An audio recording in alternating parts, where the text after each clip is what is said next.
አንዳንድ ጊዜ መከራዎች የሚጀምሩት ውለታን የማያውቁ ሰዎች ሲነሱ ነው። ውለታን የማያውቁ ሰዎች የሀገርን ውለታ፣ የቤተክርስቲያንን ውለታ፣ የትልልቅ ሰዎችን ውለታ፣ የመምህራንን ውለታ፣ የመንፈሳዊነትን ውለታ፣ የሃይማኖትን ውለታ እነዚህን የሚረሱ ሰዎች ሲነሱ መከራ ይጀምራል። ይህን እናንተ የነበራችሁበትን ሁኔታ ለሌላ ብትናገሩት አሁን ማንም አያምናችሁም። ለልጆቻችሁ ድሮ እኮ ጉባኤ ሂደን በጣም ብዙ ሆነን እንማር ነበር ብትሉ ማንም አያምናችሁም። እኔ የምፈራው ወደፊት በኦንላይን አቁርቡን የሚለው እንዳይመጣ ነው። ምክንያቱም ሂደታችን የሚያስቅ አይደለም። ይሄ በነገራችን ላይ ሂደታችን እንደዛ ስለሆነ ዘመኑን አውቆ ክርስቲያን ማለት እንደሱ ነው። ቀድሞ ዘመኑን የሚረዳ ማለት ነው። ዘመኑን የሚያውቅ ማለት ነው። ለትውልድ እሱ ትነግሩት ወደ ተረትነት ድሮ እኮ ዋልድባ በእግራችን ሂደን ገዳም ተሳልመን እንመጣ ነበር ብትሉት በእግራችሁ አዎ፣ በእግራችሁ አዎ፣ ዋልድባ ድረስ ይህን ያህል ሰዓት ተጉዛችሁ አዎ፣ ኧረ ውሸት ነው እኔ አላምንም ይላችኋል። ለምን? እሱ አያውቀውማ። ለእኛ ትውልድ የድንግል ማርያምን ታሪክ መተረክ የሚከብደው ለዛ ነው። ለእኛ ትውልድ በኃጢአት በመነውር በብዙ ነገሮች ውስጥ ላለ ትውልድ ጻድቁ አባታችን አቡነ ገብረ መንፈስ ቅዱስ አሞራ መጥቶ አይናቸውን አፍርጦ ውሃ ጠጥቶ እስኪሄድ ድረስ ሳይሰሙት በተመስጦ ይጸልዩ ነበር ብትሉት ተረት የሚመስለው ለምን እንደሆነ ታውቃላችሁ? እሱ አንድ ሰከንድ ወደ እግዚአብሔር አይኑን መወርወር ስለማይችል። ፊልም የሆነ እንደሆነ አይኑን ብታወጡት አይሰማም። ኳስ ጨዋታ የሆነ እንደሆነ አይኑን ብታወጡት አይሰማችሁም፣ አያያችሁም። የሚወደው ነገር የሆነ እንደሆነ የሚወደው ጌም የሆነ እንደሆነ 1 ሰዓት 2 ሰዓት ቢቀመጥ አይሰለቸውም። ጸሎት የሆነ እንደሆነ ይጨንቀዋል። ትምህርት የሆነ እንደሆነ ይጨንቀዋል። ወንጌል የሆነ እንደሆነ ይጨንቀዋል። እኔ ሁሌ የምፈራው ምንድነው መስላችሁ? ኢትዮጵያ ውስጥ ትቢያቸውን አራግፈው የሄዱ ቅዱሳን እንዳይኖሩ። እኛ ያሳደናቸው ቅዱሳን፣ ትቢያቸውን ያራገፉ ቅዱሳን፣ የሸሹ ቅዱሳን፣ በቃ ትልልቅ ሰዎች የሁል ጊዜ ስጋት የሱ ነው። በነገራችን ላይ ይሄ በመንፈሳዊው ብቻ አይደለም፣ በስጋዊውም ቢሆን በቃ የትልልቅ ሰዎች እንዳይናገሩ አንደበታቸውን ዘግተናል፣ አፋቸውን ዘግተናል። እመቤታችን ተሳደደች፣ ከመቅደስ አሳደዷት። በጣም የሚያሳዝነው እግዚአብሔር ከመቅደሱ ለቀቀ። ጸጋ በዘመኑ መቅደሱ ውስጥ አይደለም የተገኘው፣ ጸጋ ከእመቤታችን ጋር ከመቅደሱ ለቆ ነበር። የድንግሊቱ ስምም ማን ነበረ? ማርያም ነበረ ብሎ አስቀመጠ። ዘመኗ መራራ ይሆነ። ማር ማለት መራራ ማለት ነው። ያ ማለት ዘመን ማለት ነው። በአንድ ላይ ዘመኗ ምን የሆነ መራራ የሆነ ማለት ነው። በሴት በኩል ሊከፈል የሚገባው ዕዳ ስላለ ነው ዘመኗ መራራ የሆነው፣ ስቃይ የሞላበት የሆነው። ሔዋን በገነት የሰራችውን ኃጢአት እመቤታችን በግብፅ በረሃ ተንከራታ ከፈለችው። በበረሃው ተንከራታ። አንተ አንድም ቀን አላማረረችው ነው የምልህ። ከእግሯ ስር አለቱን ባርኮ ውሃ ፈለቀና ለጥማቷ ለመጠማቷ ለእርሷም ውሃ እንድትጠጣ አመለከታት። እሱም ከዚያ ውሃ ጠጥ። ያንን ውሃ ቅርብ የሆነ ሰው ይጠጣዋል፣ ግን ይታመማል፣ ይመራል፣ ይጎመዝዛል። ሩቅ የሆነ ሰው ይጠጣዋል፣ ይፈውሳል፣ ይጣፍጣል። ለቅርቦቹ መራራ ናት፣ ቅርቦቹ አሳደዷት፣ ለቅርቦቹ ጎመዘዘቻቸው፣ ለቅርቦቹ መረረቻቸው። ዛሬ እንደዛ ናቸው።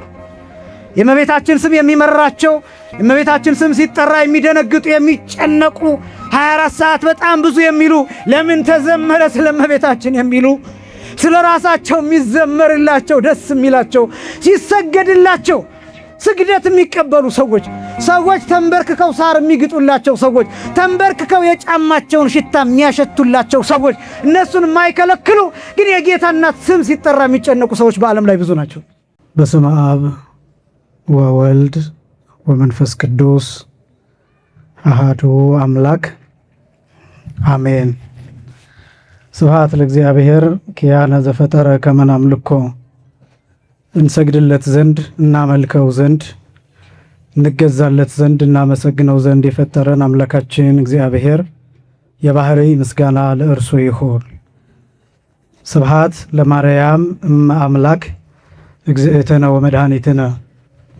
መድኃኒታችን መመኪያችን ለምትሆን ለእናታችን ለንጽሕት ቅድስት ድንግል ማርያምም የጸጋ ምስጋና ለእርሷ ይሁን።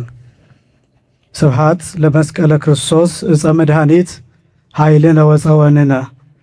ኃይላችን፣ አምባችን፣ መጠጊያችን፣ ጋሻችን ለሚሆን በቀራንዮ ለተተከለ መድኃኒት ለሚባል ለክርስቶስ መስቀልም የጸጋ ምስጋና ለእርሱ ይሁን።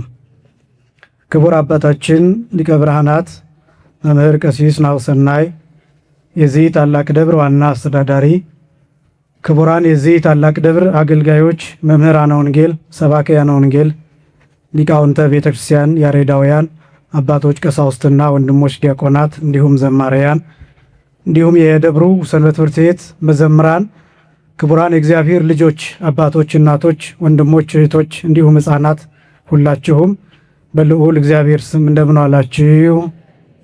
እንደምን ዋላችሁ? እንደምን አመሻችሁ? አምላካችን እግዚአብሔር በዚህ ዕለት በዚህ ሰዓት በዚህ ቅዱስ ቦታ ተገኝተን ቅዱስ ሕያው ዘላለማዊ የሆነውን ቃሉን እየሰማን እንድንባረክ ስለፈቀደልን ይህንንም ሰዓት ስለሰጠን ስሙ ለዘላለም የከበረ የተመሰገነ ይሁን። የሊቃውንት አምላክ የምስጢር ባለቤት የቅዱሳን ፈጣሪ የአባቶቻችን አምላክ እግዚአብሔር በመካከላችን ተገኝቶ ምስጢርን ጥበብን እንዲገልጥልን የእርሱ ቅዱስ ፈቃድ ይሆንልን። ባሉን ደቂቃዎች የምንማማርበት የትምህርት ርዕስ ማርያም በሚል ርዕስ ይሆናል። ብዙ አሰብኩኝና በምን ዙሪያ ላስተምር ብዬ ብዙ ተጨነቅኩኝ። በምስጢረ ሥላሴ ዙሪያ ለማስተማር አስቤ ምናልባት ግን እንዳላከብድና እንዳላስጨንቃችሁ ብዬ ስለሰጋሁኝ በእርግጥ ያው ብዙ ጊዜ ይከብዳል እየተባሉ የምንተዋቸው ትምህርቶች ጋፕ እየፈጠሩ እንደሆነ ይሰማኛል። አምስቱን አዕማደ ምስጢር ማስተማር እየፈራን ለእናንተ ይከብዳችኋን እያልን በዚህ ምክንያት እየተውነው አሁን በጣም እንግዳና ባዕድ እየሆነ እንደሚሄድ ይሰማኛል። ምናልባት እሱን በሌላ መልክ በስልጠና በሰንበት ትምህርት ቤት በሌላም ጊዜ ሳምንታዊ ተከታታይ በሆነ ትምህርት መሰጠት የሚችል ነው ብዬ ስላሰብኩኝ ይህንን ርዕስ መርጫለሁ። ግን ይህንን ርዕስ ስመርጥ ማርያም በሚለው ዙሪያ ለማስተማር ስመርጥ የነገውን በዓል ምክንያት በማድረግ ብዙዎቻችን ሳናውቀው ሳናስበውም የሚያልፍ በዓል አለ። ነገ ሰኔ 8 ቀን የነገው የሰኔ 8 ቀን በዓል በሊቃውንቱ አጠራር በዘአንቅዓ ማየ ወልዳ ተብሎ ይጠራል።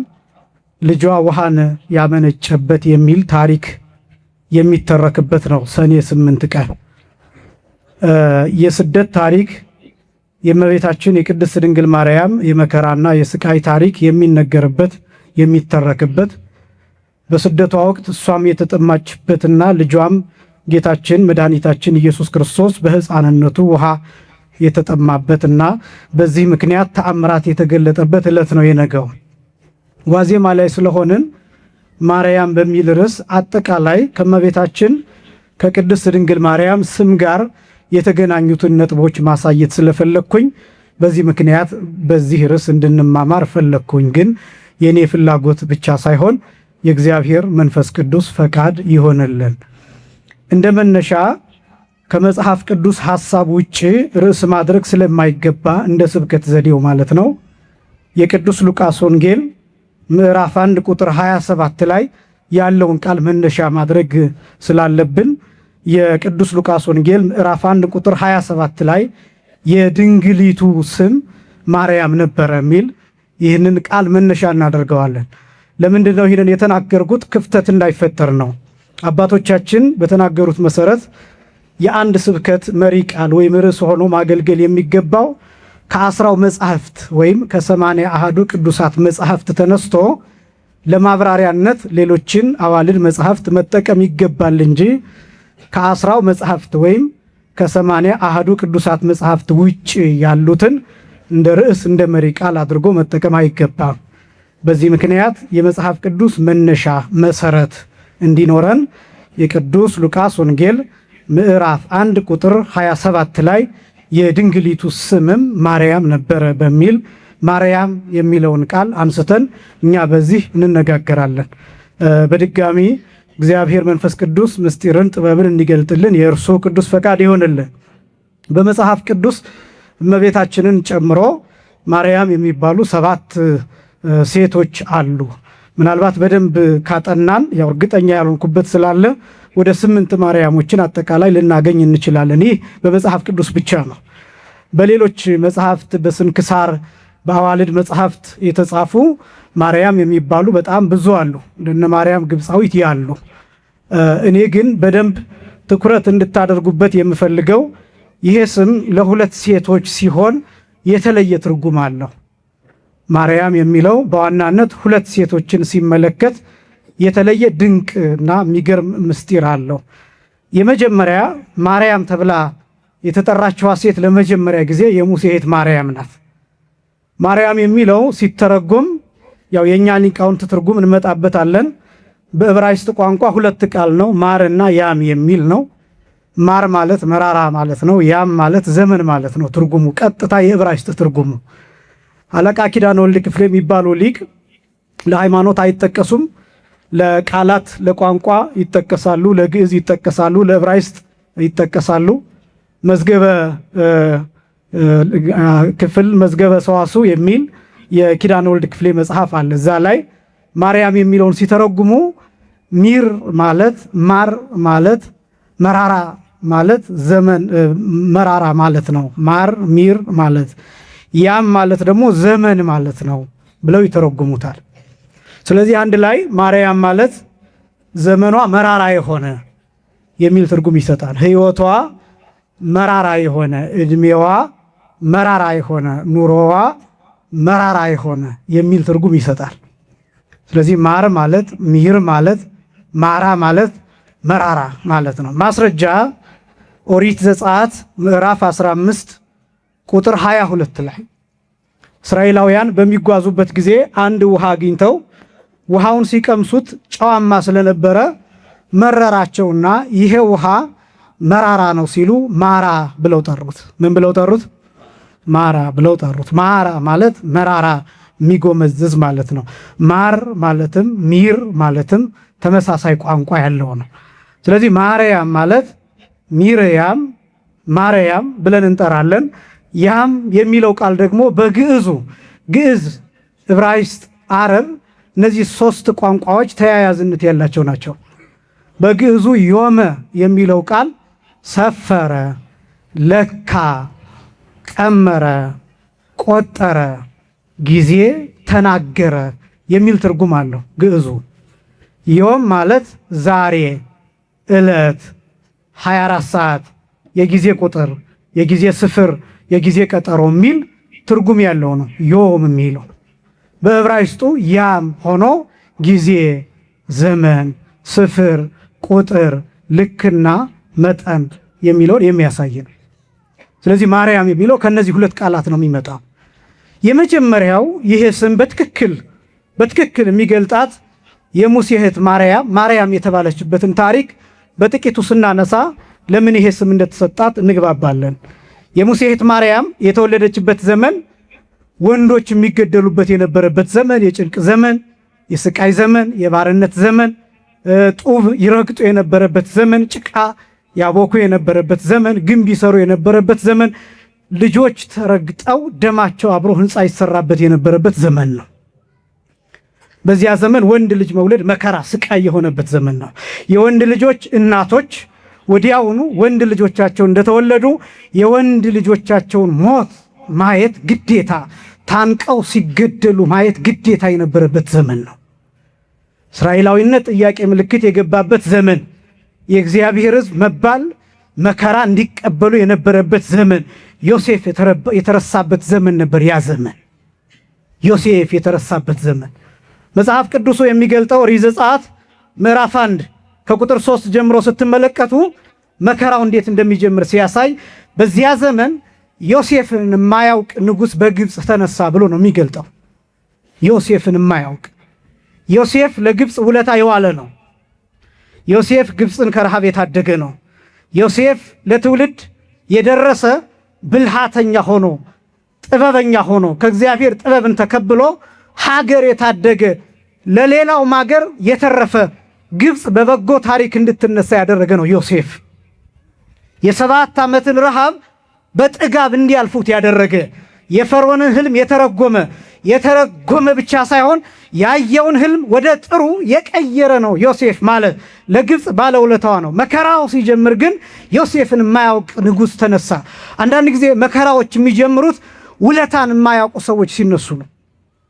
ውለታን የማያውቁ ሰዎች የሀገርን ውለታ፣ የቤተክርስቲያንን ውለታ፣ የትልልቅ ሰዎችን ውለታ፣ የመምህራንን ውለታ፣ የመንፈሳዊነትን ውለታ፣ የሃይማኖትን ውለታ እነዚህን የሚረሱ ሰዎች ሲነሱ መከራ ይጀምራል። አንድ ሀገር የትኛውን በታሪክ ብትመለከቱ የአንድ ሀገር ስቃይና መከራ ውድቀት የሚጀምረው የሀገርን ታሪክ በማያውቁ ሰዎች ነው። ከዛ ነው የሚነሳው። ወይም አንድን ታሪክ በሚያበላሹ ሰዎች፣ ታሪክን አሳስተው በሚተርኩ ሰዎች፣ የፈጠራ ትርክት በሚፈጥሩ በሚናገሩ ሰዎች፣ እንዲህ አይነት ሰዎች ሲነሱ እውነትን የሚረግጡ ቅድስናን የሚረግጡ መንፈሳዊነትን የሚያቆሽሹ ሰዎች ሲነሱ መከራው ይጀምራል። ዮሴፍን የረሱ ሰዎች ሲነሱ ያን ጊዜ ስቃይ ይጀምራል። የእስራኤል ታሪክ የጀመረው ከዚያ ነው። ዮሴፍ እስራኤላዊ ነው። ዮሴፍ ከአብርሃም ወገን ነው። ዮሴፍ የያዕቆብ ልጅ ነው። ዮሴፍ ከእግዚአብሔር የተቀበለውን ጥበብ፣ በጸሎት ያገኘውን ጥበብ እሱን ግብፅ ላይ ተጠቅሟን። ግን ያንን ውለታ የረሳ በዮሴፍ ጊዜ የነበረው ፈርዖን ከሞተ በኋላ ሌላኛው ንጉሥ ሲነሳ ዮሴፍ የሚባል አላውቅም አለ፣ ካደ። ስለዚህ የዮሴፍን ወገኖች ማሰቃየት ጀመረ። ማሰቃየት ሲጀምር ደግሞ ወንዶች ልጆች መሞት አለባቸው የሚል አዋጅ ነበር የመጣው። ለምን? እየበዙ ነው፣ እየተራቡ ነው። ስለዚህ ወንዶቹ ይሙቱ፣ ያሉት የሚወለዱት ብቻ ሳይሆን ያሉት በስራ ጉልበታቸው እንዲያልቅ፣ እንዲሸማቀቁ፣ ስነ ልቡናቸው እንዲሞት፣ ሞራላቸው እንዲላሽቅ፣ ወንድነታቸው አቅም እንዲያጣ፣ እንዲልፈሰፈሱ፣ ደክሟቸው ሲሄዱ ከሚስቶቻቸው ጋር እንዳይገናኙ፣ ዘር እንዳይተካ፣ ትውልድ እንዳይቀጥል እንዲያደርጉ እንደዛ ነበር የተሰራ። እንዲህ አይነት ነገሮች አስተማሪዎች ናቸው። መጽሐፍትን ማየት፣ ቅዱሳት መጽሐፍትን መመልከት፣ ታሪክን ማየት፣ ታሪክን ማወቅና መረዳት በየዘመኑ ቤተክርስቲያን ላይ ሕዝብ ላይ ምን ይደረጋል የሚለውን ለማወቅ ይጠቅማል። የመጀመሪያው በስነ ልቡና ትልልቆቹን ማላሸቅ ነው፣ መግደል ነው። ወንድነታቸውን እንዲጠሉ እንዲጸየፉ ማድረግ ነው። የሚበሉት እንዳያገኙ ብሎኬት እየተሸከሙ ውለው ማታ ሲገቡ ጎመን እንዲቀርብላቸው፣ ከዛስ ደክሟቸው እንዲውሉ እንዲያድሩ፣ ከዛስ ትውልድ እንዳይተካ ዘር እንዲቋረጥ ማድረግ ነው። ከዚህ አልፎ ትውልድ ከተተካስ ታፍኖ እንዲገደል ማድረግ ነው። ይሄ ነበር በዘመኑ የነበረው ንጉሥ ዓላማ። በዚህ ዘመን ነው ማርያም የተገኘችው። ስለዚህ በዛ ዘመን ለነበሩት እናቶች ወንድ ልጅ መውለድ ስቃይ ነው። እንዳሁኑ አልትራሳውንድ የለም። ምን እንደሚወለድ አይታወቅም። ምናልባት እናቶቻችን በልምድ ሲራገጥ ምናምን ወንድ ነው እንዲህ ነው ብለው ከሚገምቱት ውጪ ከዛ ውጪ ሴት ይሁን ወንድ ይሁን አይታወቅም። ስለዚህ የዛን ጊዜ እናቶች የሚያስጨንቃቸው ምጡ ሳይሆን ምን እንወልዳለን የሚለው። ያን ጊዜ ወንድ ልጅ መውለድ ሞት እንደ መውለድ ነው፣ ጉድ እንደ መውለድ ነው፣ ስቃይ እንደ መውለድ ነው፣ መከራ እንደ መውለድ ነው። ስለዚህ በዚህ ይጨነቃሉ። የሙሴ እናት የማርያም እናት እየተጨነቀች ቆይታ ልክ ስትወልድ ዞር ብላ ተመለከተቻት። ሴት ናት፣ ሴት ናት። ሴት መሆንሽ መልካም ነው፣ ነገር ግን የተወለደችበት ዘመን ጭንቅ ነው፣ የመከራ ዘመን፣ የሞት ዘመን ነው። ስለዚህ ማርያም ብዬሻለሁ አለቻት። ማን ብዬሻለሁ አለች? ማርያም ብላ ጠራቻት። ዘመንሽ ምንድነው ስትላት ነው? መራራ ነው ስትላት ማርያም ብላ ጠራቻት። ምክንያቱም ያ ዘመን እነሱ መከራ ውስጥ መራራ ውስጥ የነበሩበት ስለነበረ። ይህንን አለቃ ኪዳነ ወልድ ክፍሌ እንዲህ ብለው ይገልጡናል። ዘበመዋዕሊሃ አምረሩ ግብፅ ሕይወተ እስራኤል፣ በዘመኗ ግብፃውያን የእስራኤልን ሕይወት ያስመረሩበት ዘመን ብለው ይገልጡታል።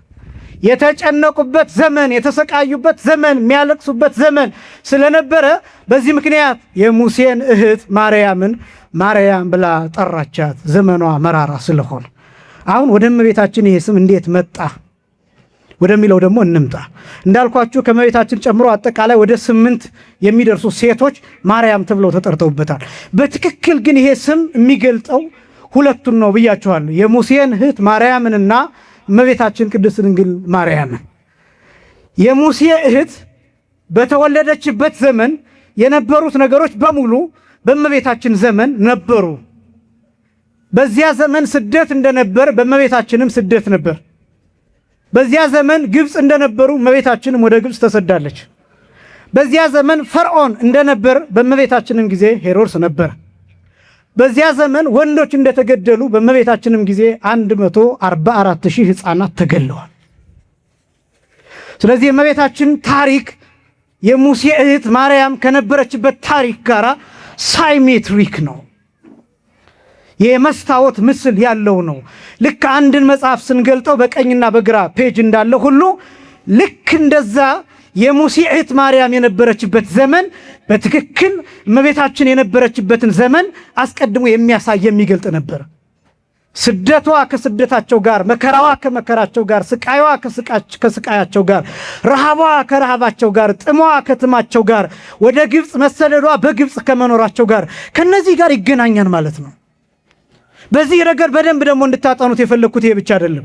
144,000 ሕፃናት በእመቤታችን በቅድስት ድንግል ማርያም ዘመን ጌታን ከወለደች በኋላ ጌታን ፍለጋ ወንዶች ሕፃናት ብቻ ተለይተው 144,000 ሕፃናት ተገለዋል።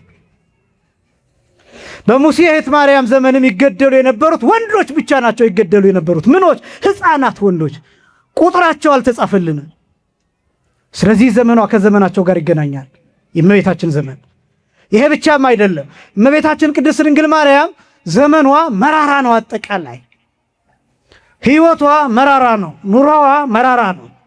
ያሳለፈችው ስቃይ፣ ያሳለፈችው ስደት፣ የተቀበለችው መከራ፣ የተራበችው ረሃብ፣ የተጠማችው ጥም፣ በመስቀል ላይ ያየችው የጌታን ስቃይ፣ የጌታን መከራ፣ የልጇን ስቃይ፣ እነዚህ ሁሉ መራራዎች ናቸው። ደስታ አልተጻፈም በእመቤታችን ዘመን። ሕይወት ምቾት አልተጻፈም በእመቤታችን ዘመን። ሳቅ አልተጻፈም በእመቤታችን ዘመን። ተድላ አልተጻፈም በእመቤታችን ዘመን። በቅዱሳንም ጭምር የጌታም ጭምር ምንም አይነት የሳቅ ታሪክ የለም። ወንጌል ላይ 4ቱን ወንጌላት ብታገላብጡ የጌታችን የመድኃኒታችን የኢየሱስ ክርስቶስን እንባ 4 ጊዜ ተጽፎ ታገኙታላችሁ። ፍጹም ግን አንድ ቦታ እንኳን 4ቱ ወንጌል ላይ የጌታን ሳቅ አታነቡ።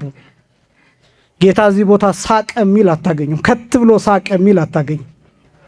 ተላ ደስታ አደረገ የሚል አታገኙም። ተመቸው የሚል አታገኙም። እዚህ ቦታ በልቶ ጠገበ የሚል ወንጌል ላይ አታገኙም። መከራው ተጽፏል፣ ስቃዩ ተጽፏል፣ እንባው ተጽፏል። ለይሁዳ ያለቀሰው፣ ለአልዓዛር ያለቀሰው፣ ለኢየሩሳሌም ያለቀሰው፣ ለሁላችን ሐሙስ ማታ ያለቀሰው እነዚህ ተጽፈዋል። አንድም ቦታ ግን የደስታ ታሪክ አልተጻፈም። የእመቤታችንም እንዲሁ፣ የቅዱሳንም እንዲሁ። የነ ቅድስት አርሴማ፣ የነ ቅድስት ክርስቶስ ሰምራ የነዚህን ታሪኮች ስትመለከቱ የምታዩት መከራ ነው፣ የምታነቡት ስቃይ ነው፣ የምታነቡት መራራ ነገር ነው። የነ አቡነ ገብረ መንፈስ ቅዱስን ታሪክ ስትመለከቱ የምታነቡት ስቃይ ነው፣ ጦር ነው የምታነቡት፣ ጦር ነው የምታነቡት።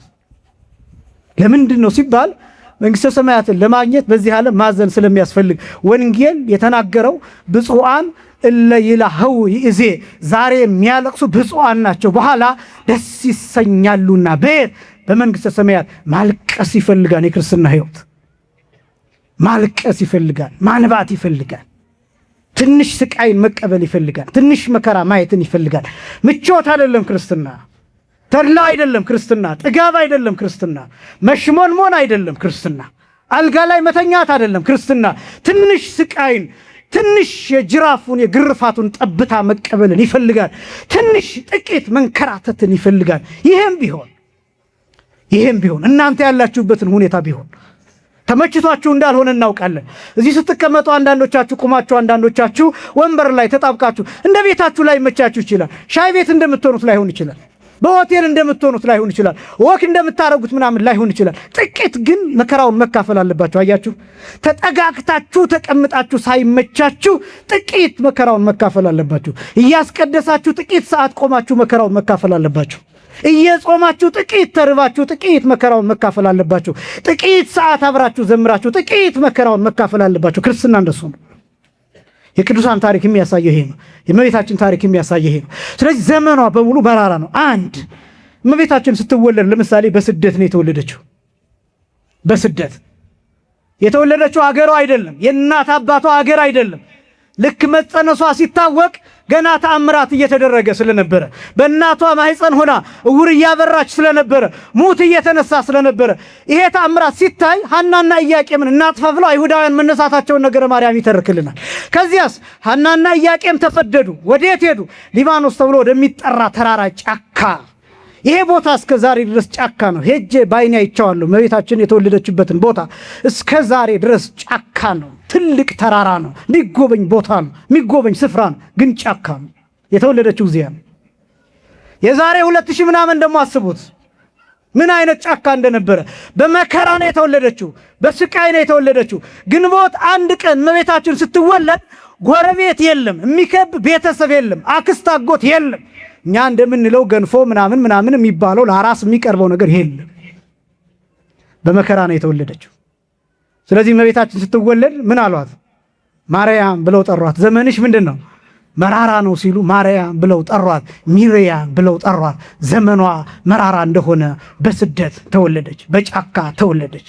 ስለዚህ የመጀመሪያው የሚያሳየው የእመቤታችን የቅድስት ድንግል ማርያም ልደቷ፣ በስደት መወለዷ ዘመኗ መራራ እንደሆነ ያሳየን አንደኛ።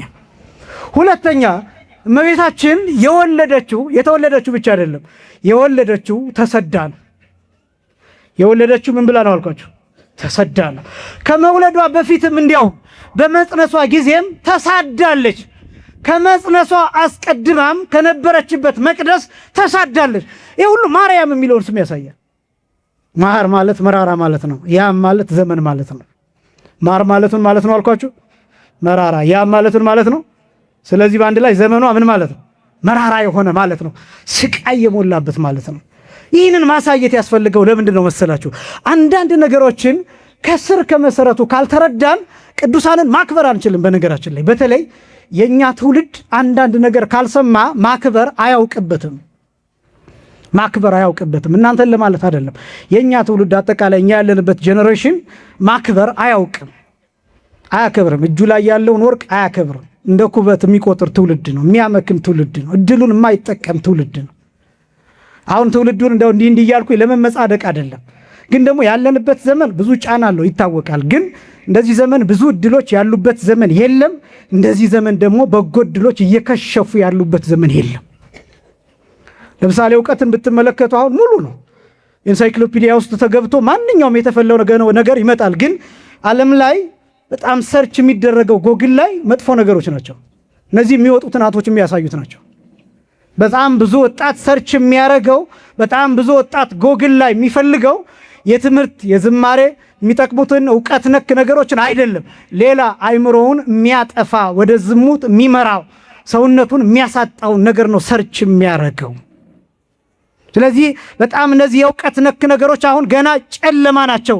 በጥቂት ፐርሰንት ነው ሰርች የሚደረጉት። በተለይም ደግሞ አፍሪካ፣ በተለይም ደግሞ ኢትዮጵያ። ምንም መመጻደቅ አያስፈልገው። በጣም የብዙ ዘመናት ታሪክ እንተርካለን፣ የ2000-3000 ዓመት ታሪክ ብለን።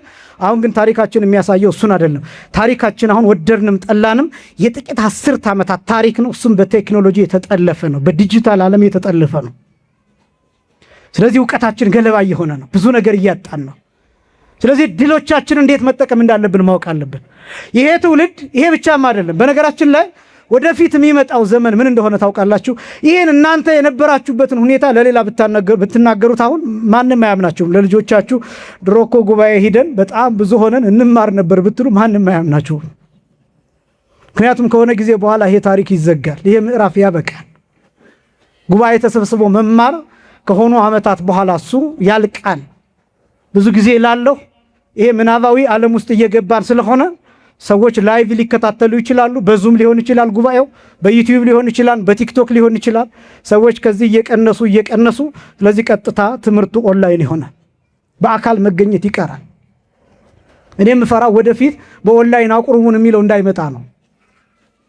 ምክንያቱም ሂደታችን የሚያስቅ አይደለም። ይሄ በነገራችን ላይ ሂደታችን እንደዛ ስለሆነ ዘመኑን አውቆ ክርስቲያን ማለት እንደሱ ነው። ቀድሞ ዘመኑን የሚረዳ ማለት ነው። ዘመኑን የሚያውቅ ማለት ነው። ስለዚህ እነዚህ ወደፊት አሁን ያለንበት ሁኔታ ወደፊት ምን እንደሚሆን ታውቃላችሁ? ወደ ተረትነት ይቀየራል። ለትውልድ ስትነግሩት ወደ ተረትነት። ድሮ እኮ ዋልድባ በእግራችን ሂደን ገዳም ተሳልመን እንመጣ ነበር ብትሉት በእግራችሁ? አዎ በእግራችሁ። አዎ ዋልድባ ድረስ ይህን ያህል ሰዓት ተጉዛችሁ? አዎ ኧረ ውሸት ነው እኔ አላምንም ይላችኋል። ለምን? እሷ ያውቀውማ። ለእኛ ትውልድ የድንግል ማርያምን ታሪክ መተረክ የሚከብደው ለዛ ነው። ለእኛ ትውልድ በኃጢአት በመነውር በብዙ ነገሮች ውስጥ ላለ ትውልድ ጻድቁ አባታችን አቡነ ገብረ መንፈስ ቅዱስ አሞራ መጥቶ አይናቸውን አፍርጦ ውሃ ጠጥቶ እስኪሄድ ድረስ ሳይሰሙት በተመስጦ ይጸልዩ ነበር ብትሉት ተረት የሚመስለው ለምን እንደሆነ ታውቃላችሁ? እሱ 1 ሰከንድ ወደ እግዚአብሔር አይኑን መወርወር ስለማይችል። ፊልም የሆነ እንደሆነ አይኑን ብታወጡት አይሰማም። ኳስ ጨዋታ የሆነ እንደሆነ አይኑን ብታወጡት አይሰማችሁም፣ አያያችሁም። የሚወደው ነገር የሆነ እንደሆነ የሚወደው ጌም የሆነ እንደሆነ 1 ሰዓት 2 ሰዓት ቢቀመጥ አይሰለቸውም። ጸሎት የሆነ እንደሆነ ይጨንቀዋል። ትምህርት የሆነ እንደሆነ ይጨንቀዋል። ወንጌል የሆነ እንደሆነ ይጨንቀዋል። ስለዚህ የአቡነ ገብረ መንፈስ ቅዱስን ታሪክ ብትተርከው አይገባውም። ለምን? እሱ አያውቀው። ለዘመን መቅረብ ይፈልጋል። ለዘመን መቅረብ ይፈልጋል። የአብነት ትምህርት ቤትን መከራ ለእናንተ ብንነግራችሁ አይገባችሁ፣ ምክንያቱም አታውቁትም። የሸተተ እንጀራ እንደሚበላ ብንነግራችሁ አታምኑ፣ ምክንያቱም አታውቁትም። ጦም እንደሚታደር ብንነግራችሁ ሊገርማችሁ ይችላል። እንዴት የአብነት ተማሪ ለምን ጦሙን ያድራል ልትሉ ትችላላችሁ። ልክ እንደሌላ ሀገር ቢርበው ኬክ አይበላም እንዲህ ያለች እንደሚባለው ልክ እንደዛ ልትሉ ትችላላችሁ፣ ምክንያቱም አታውቁትም። ስለዚህ መጽሐፍትን ማንበብ ይፈልጋል። በዚህ ዘመን ደግሞ በተለይ አብዝቶ የቅዱሳንን ታሪክ አብዝቶ መተረክ ይፈልጋል። ለምን? መንፈሳዊ ጋፕ እየተፈጠረ ስለሆነ፣ ክፍተት እየተፈጠረ ስለሆነ። ስለዚህ የድንግል ማርያምንም ስቃይ ማወቅ ይገባል። ስደቷ፣ አጠቃላይ ሕይወቷ በስቃይ የተሞላ ስለሆነ በዚህ ምክንያት ማርያም የሚለው ይገልጣታል። ከመጽነሷ አስቀድሞ ተሰዳለች፣ ከቤተ መቅደስ ወጥታለች። አስደናቂውን ግን ልንገራችሁ። ልክ እመቤታችን ከመቅደሱ ተሰዳ ከመቅደሱ ተባራ ወደ ዮሴፍ ቤት ስትገባ መልአክ መቅደሱን ለቆ እመቤታችንን ተከትሏት ሄደ። ክብርና ምስጋና ለስም አጠራሩ ይሁን። መልአክ እመቤታችንን ተከትሎ ሄደ። አንዳንድ ቦታ ስትሳደዱ መላእክት ተከትሏችሁ ይሄዳሉ። ብዙ ቦታ ስደት ሊኖር ይችላል። ብዙ ቦታ መከራ ሊኖር ይችላል። ብዙ ቦታ ስቃይ ሊኖር ይችላል። አንዳንድ ጊዜ በነገራችን ላይ መቅደሱን እንደሚገባ ካላመለክ ነው አንዳንድ ጊዜ እግዚአብሔር ልናሰድደው ሁሉ እንችላለን። ማወቅ ይገባናል። እግዚአብሔር የት እንደሚገኝ፣ እግዚአብሔር የት እንዳለ፣ እግዚአብሔር በምን እንደሚገኝ፣ እግዚአብሔር በምን አይነት ሁኔታ እንደሚደሰት ማወቅ ይገባናል። አንዳንዴ እኛ የምናደርገው ምን እንደሆነ ታውቃላችሁ? እግዚአብሔር የሚያድርበትን ሰው አባረን እግዚአብሔርን ፍለጋ እንሄዳለን። ችግሩ ግን ምን እንደሆነ ታውቃላችሁ? እግዚአብሔር ከሚያድርበት ሰው ጋር አብሮ ይሰደዳል። ችግሩ ይሄ ነው። እግዚአብሔር ከቦታ ቦታ ይታጣል እያልኳችሁ አይደለም። ግን እሳ ረድኤቱን ከዛ ሰው ጋር እንዲርቅ ከዛ ሰው ጋር እንዲሰደድ ያደርገዋል። አለባበሱን አይተ የተጸየፍነው ሰው፣ ቆዳ የለበሰ ያልነው ሰው፣ በባዶ እግሩ ነው የሚሄደው ብለን የናቅነው ሰው እሱን ስናሳድደው የእግዚአብሔር ረድኤት ከዚህ ሰው ጋር ይሸሻል። ለዚህ ነው ጌታ ለሐዋርያት ሲነግራቸው ሰላም በሉ በምትገቡበት ቤት ሁሉ። ከዛስ ሰላም የሚገባው ሰው ካለ ከዚያ ሰላማችሁ ይደርበት፣ ከሌለ ግን ሰላማችሁ ወደ ራሳችሁ ይመለስ።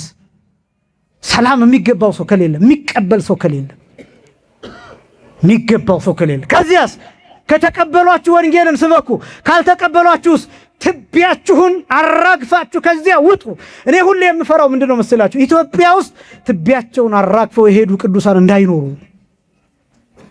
እኛ ያሳደናቸው ቅዱሳን፣ ትቢያቸውን ያራገፉ ቅዱሳን፣ የሸሹ ቅዱሳን፣ በቃ ትልልቅ ሰዎች። የሁል ጊዜ ስጋት የሱ ነው። በነገራችን ላይ ይሄ በመንፈሳዊው ብቻ አይደለም፣ በስጋዊውም ቢሆን በቃ የትልልቅ ሰዎች እንዳይናገሩ አንደበታቸውን ዘግተናል፣ አፋቸውን ዘግተናል። በሚዲያው ያለነው እኛ ነን፣ ፖድካስቱ ላይ ያለነው እኛ ነን፣ ቲክቶክ ላይ ያለነው እኛ ነን፣ ፌስቡክን የሞላ ነው እኛ ነን። ትልቅ ሰው የሚባል የለ። እነዚያ ሰዎች ዝም እንዲሉ ተፈርዶባቸዋል። እነዚህ ነገሮች ያስፈሩኛል። አስባችሁ ታውቃላችሁ? ለሀገር የተጋደሉ ሰዎች፣ ለሀገር ውለታ የዋሉ ሰዎች፣ ጦር ሜዳ የሄዱ ሰዎች፣ ትልልቅ ታሪክ ያላቸው ሰዎች፣ ቢናገሩ የማይጠገቡ ሰዎች እነሱ የሉም። እዩዋቸው፣ መንገድ ላይ ዝም ነው የሚሉት። እዩዋቸው፣ ሻይ የምትጠጡበት ቦታ ዝም ነው የሚሉት። የሚናገረው ወጣቱ ነው፣ ደሙ የሚፈላው ወጣቱ ነው፣ የሚንተከተከው ወጣቱ ነው። አንዳንድ ነገሮች እንዴት እንደሚያስፈሩ። ከዛስ በመንፈሳዊው ዓለም አጀንዳ የምንሰጠው እኛ ነን፣ ጳጳሳቱን የምንተቸው እኛ ነን። በቃ ሰርተን የምንጨርሳት ቤተክርስቲያኗን ከጉልላቷ እስከታች እስከ መሰረቷ አብቅተን ሰርተን ገጣጥመን የምንጨርሳት እኛ ነን።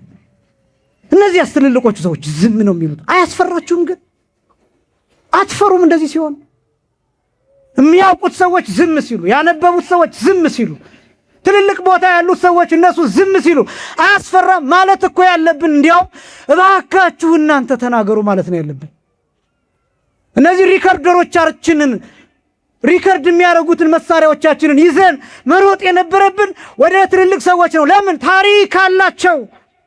የሚናገሯቸው የሀገር ምስጢር፣ የቤተክርስቲያን ምስጢር፣ የቅዱሳት መጻሕፍት ምስጢር አሏቸው።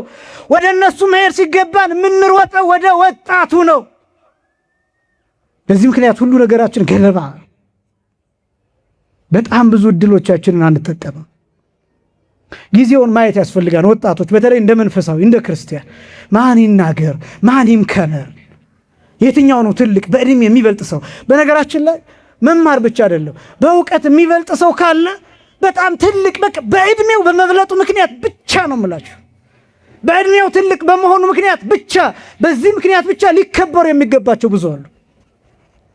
ስለዚህ አንዳንድ ጊዜ እነዚህ ሰዎች ረግመውን ይሆን እላለሁ። እንዲህ አይነት ችግሮች የሚገጥሙን እነዚህን ሰዎች አባረን ይሆን እላለሁ። የሚደርሱብን መከራዎች፣ የሚደርሱብን ግፎች ከዚህ የተነሳ ይሆን እላለሁ። ይህን መፈተሽ ስለሚያስፈልግ ማለት ነው። ካህናት የማይከበሩበት፣ ካህናት እድሜያቸው ምንም ይሁን ምን መከበር አለባቸው። በነገራችን ላይ ቀሳውስት መከበር አለባቸው፣ ዲያቆናት መከበር አለባቸው፣ መምህራን መከበር አለባቸው፣ ሰባኪያን መከበር አለባቸው። እውነቴን ነው የምላችሁ። እኔ በግሌ መከበር ፈልጌ አይደለም ይህን የምላችሁ። ስታከብሩ ግን አንድ ቃል ሲራክ የሚናገረው አንድ ቃል የነገረህ መምህር እንደ አባትህ ነው። ሁለት ቃል ከነገረህ ግን እንደ አምላክህ ነው ይላል፣ እንደ ፈጣሪ ነው ይላል። ማን ነው አሁን የሚያከብረን እኛን? ዛሬ ቁጭ ብሎ የተማረ ሰው፣ ንስሐ የገባው ሰው በእኛ ትምህርት፣ ስጋው ደግሞ የተቀበለው ሰው በእኛ ትምህርት ነገ አንድ ስህተት ቢያገኘኝ ዘቅዝቆ ይሰቅለኛል፣ በድንጋይ ይደበድበኛል። ይህን እያወቅኩ ነው የማስተምረው። ይህን እያወቅኩ ነው የማስተምረው። ሁላቸውም ወንድሞቼ ሰባኪያን፣ ወንድሞቼ ዘማሪያን አንድ ስህተት ቢገኝብን ሰዎች ተሰብስበው እንደሚወግሩን እያወቅን ጭምር ነው የምናስተምረው። በነገራችን ላይ በጣም ብዙ ቦታ ስታዩ ተስፋ የሚያስቆርጡ ብዙ ነገሮችን ትመለከታላችሁ። መከባበር የቀረበት ዘመን፣ ትልልቅ ሰዎች መከበር የቀሩበት ዘመን። ይሄን ማወቅ ይገባን፣ ይሄን መጠቀም ይገባን። ቢያንስ ዝም ማለት። እመቤታችን ተሳደደች፣ ከመቅደስ አሳደዷት። በጣም የሚያሳዝነው እግዚአብሔር ከመቅደሱ ለቀቀ፣ ድንግል ማርያምን መልአክ ተከተለ። ከዛስ እመቤታችን ወደ ሄደችበት ቦታ ሄደና እመቤታችን ቅድስት ድንግል ማርያምን እንዲያበስር መልአኩ ቅዱስ ገብርኤል ተላከ። የድንግሊቱ ስም ማን ነበረ? ማርያም ነበረ። ወደ ድንግሊቱ ወደ እመቤታችን ሄደ፣ እንዲህ አላት፣ ጸጋን የሞላብሽ ሆይ ደስ ይበልሽ አላት። ክብርና ምስጋና ለአምላካችን ይሁን። ደስ ይበልሽ አላት። ጸጋ በዘመኑ መቅደሱ ውስጥ አይደለም የተገኘው። ጸጋ ከእመቤታችን ጋር ከመቅደሱ ለቆ ነበር። ጸጋን የሞላብሽ የተባለችው ያን ጊዜ እመቤታችን ናት። በዮሴፍ ቤት እሷ ውሃ እየቀዳች ነው፣ ስራ እየሰራች ነው፣ እየታዘዘች ነው፣ እያገለገለች ነው። ግን እግዚአብሔር እሷን መርጦ መልአኩን ላከ። ያን ጊዜ ማርያም የሚለውን ቅዱስ ሉቃስ ጻፈልን። የድንግሊቱ ስምም ማን ነበረ? ማርያም ነበረ ብሎ አስቀመጠ። ዘመኗ መራራ ይሆን። ከዛስ እመቤታችን ቅድስት ድንግል ማርያም ቃል ሰማች። መልአኩ እሷን ተከትሎ ወደ መቅደሱ ስትሄድ መልአኩ እሷን ተከትሎ ወደ መቅደሱ ሄደ። ወዴት ሄደ? ቦአ መልአክ የሚለው እሱ ወንጌሉ የሚናገረው ቦአ መልአክ አቢሃ፣ መልአክ እርሷ ወዳለችባት ወደ መቅደሱ ገባ። ለምን? እሷ ከመቅደሱ ለቃ ነበር። አሁን ወደ መቅደሱ ገባች። ወደ መቅደሱ ስትገባ መልአኩ እሷ ወዳለችበት ገባ። ጸጋን የሞላችበት ደስ ይበልሽ። እነዚህን ቃላት ከነገራት በኋላ እመቤታችን ቅድስት ድንግል ማርያም ማኅፀን ቃል ሥጋ ሆነ። ከሥጋዋ ሥጋ ከነፍሷ ነፍስ ነስቶ ሰው ሆነ። ከዚህ በኋላ እመቤታችን አመስግኑት እግዚአብሔርን። እመቤታችን ከዚህ በኋላ ለማሳጠር መጽነሷ ሲታወቅ ደግሞ የተሳደደችው መሳደድ አለ። ለምሳሌ ማየ ዘለፋ እንድትጠጣ ተደርጓል። ማየ ዘለፋ እንድትጠጣ፣ ይሄ ማየ ዘለፋ የሚባል በዝሙት የጸነሱ ናቸው ተብሎ የሚጠረጠሩ ሴቶች ከሆኑ የሚጠጡት ነው። ይህን የጠጡ ሴቶች ምናልባትም በዝሙት የጸነሱ ከሆኑ ሰንጥቆ ሰው ፊት የሚገላቸው እንደ መርዝ ያለ እመቤታችንን ያጠጧት። ምናልባትም ይሄን የጸነሰችው በዝሙት ሊሆን ይችላል ብለው ሳታገባ ብለው ላቲ ስብሐት ክብር ይግባትና በራሳቸው መጠራጠር እመቤታችንን በብዙ መከራ በብዙ ስቃይ ያሰቃዩት። ይሄ ማርያም ከምትባልበት አንዱ ማር ማለት መራራ ማለት ነው። ያ ማለት ዘመን ማለት ነው። በአንድ ላይ ዘመኗ ምን የሆነ መራራ የሆነ ማለት ነው። ይህንን የሚያሳይ ነው። ከዚህ ቀጥሎስ ደግሞ እመቤታችን ጌታን ከጸነሰች በኋላ ወደ ቤተልሔም ሄደች፣ የመቆጠር ዘመን በነበረበት ዘመን። ከዛ ደግሞ በጣም የሚገርመው ተሰዳ ነው የወለደችው። ቅዱስ ሉቃስ እንዲህ ብሎ እንደሚገልጠው የሉቃስ ወንጌል ምዕራፍ 2 ቁጥር 7 ላይ ማደሪያ ስላልነበራቸው ይላል። ስፍራ ስላልነበራቸው በግርግም አስተኛቸው ይላል። ስፍራ ስላልነበራቸው ምን ስላልነበራቸው? ስፍራ። ለምን ነው ስፍራ ያልነበራቸው? ስፍራ ያልነበራቸው በጊዜው በጣም ብዙ ሕዝብ ወደ ቤተልሔም ሄዷል። ምን ለመሆን? ለመቆጠር።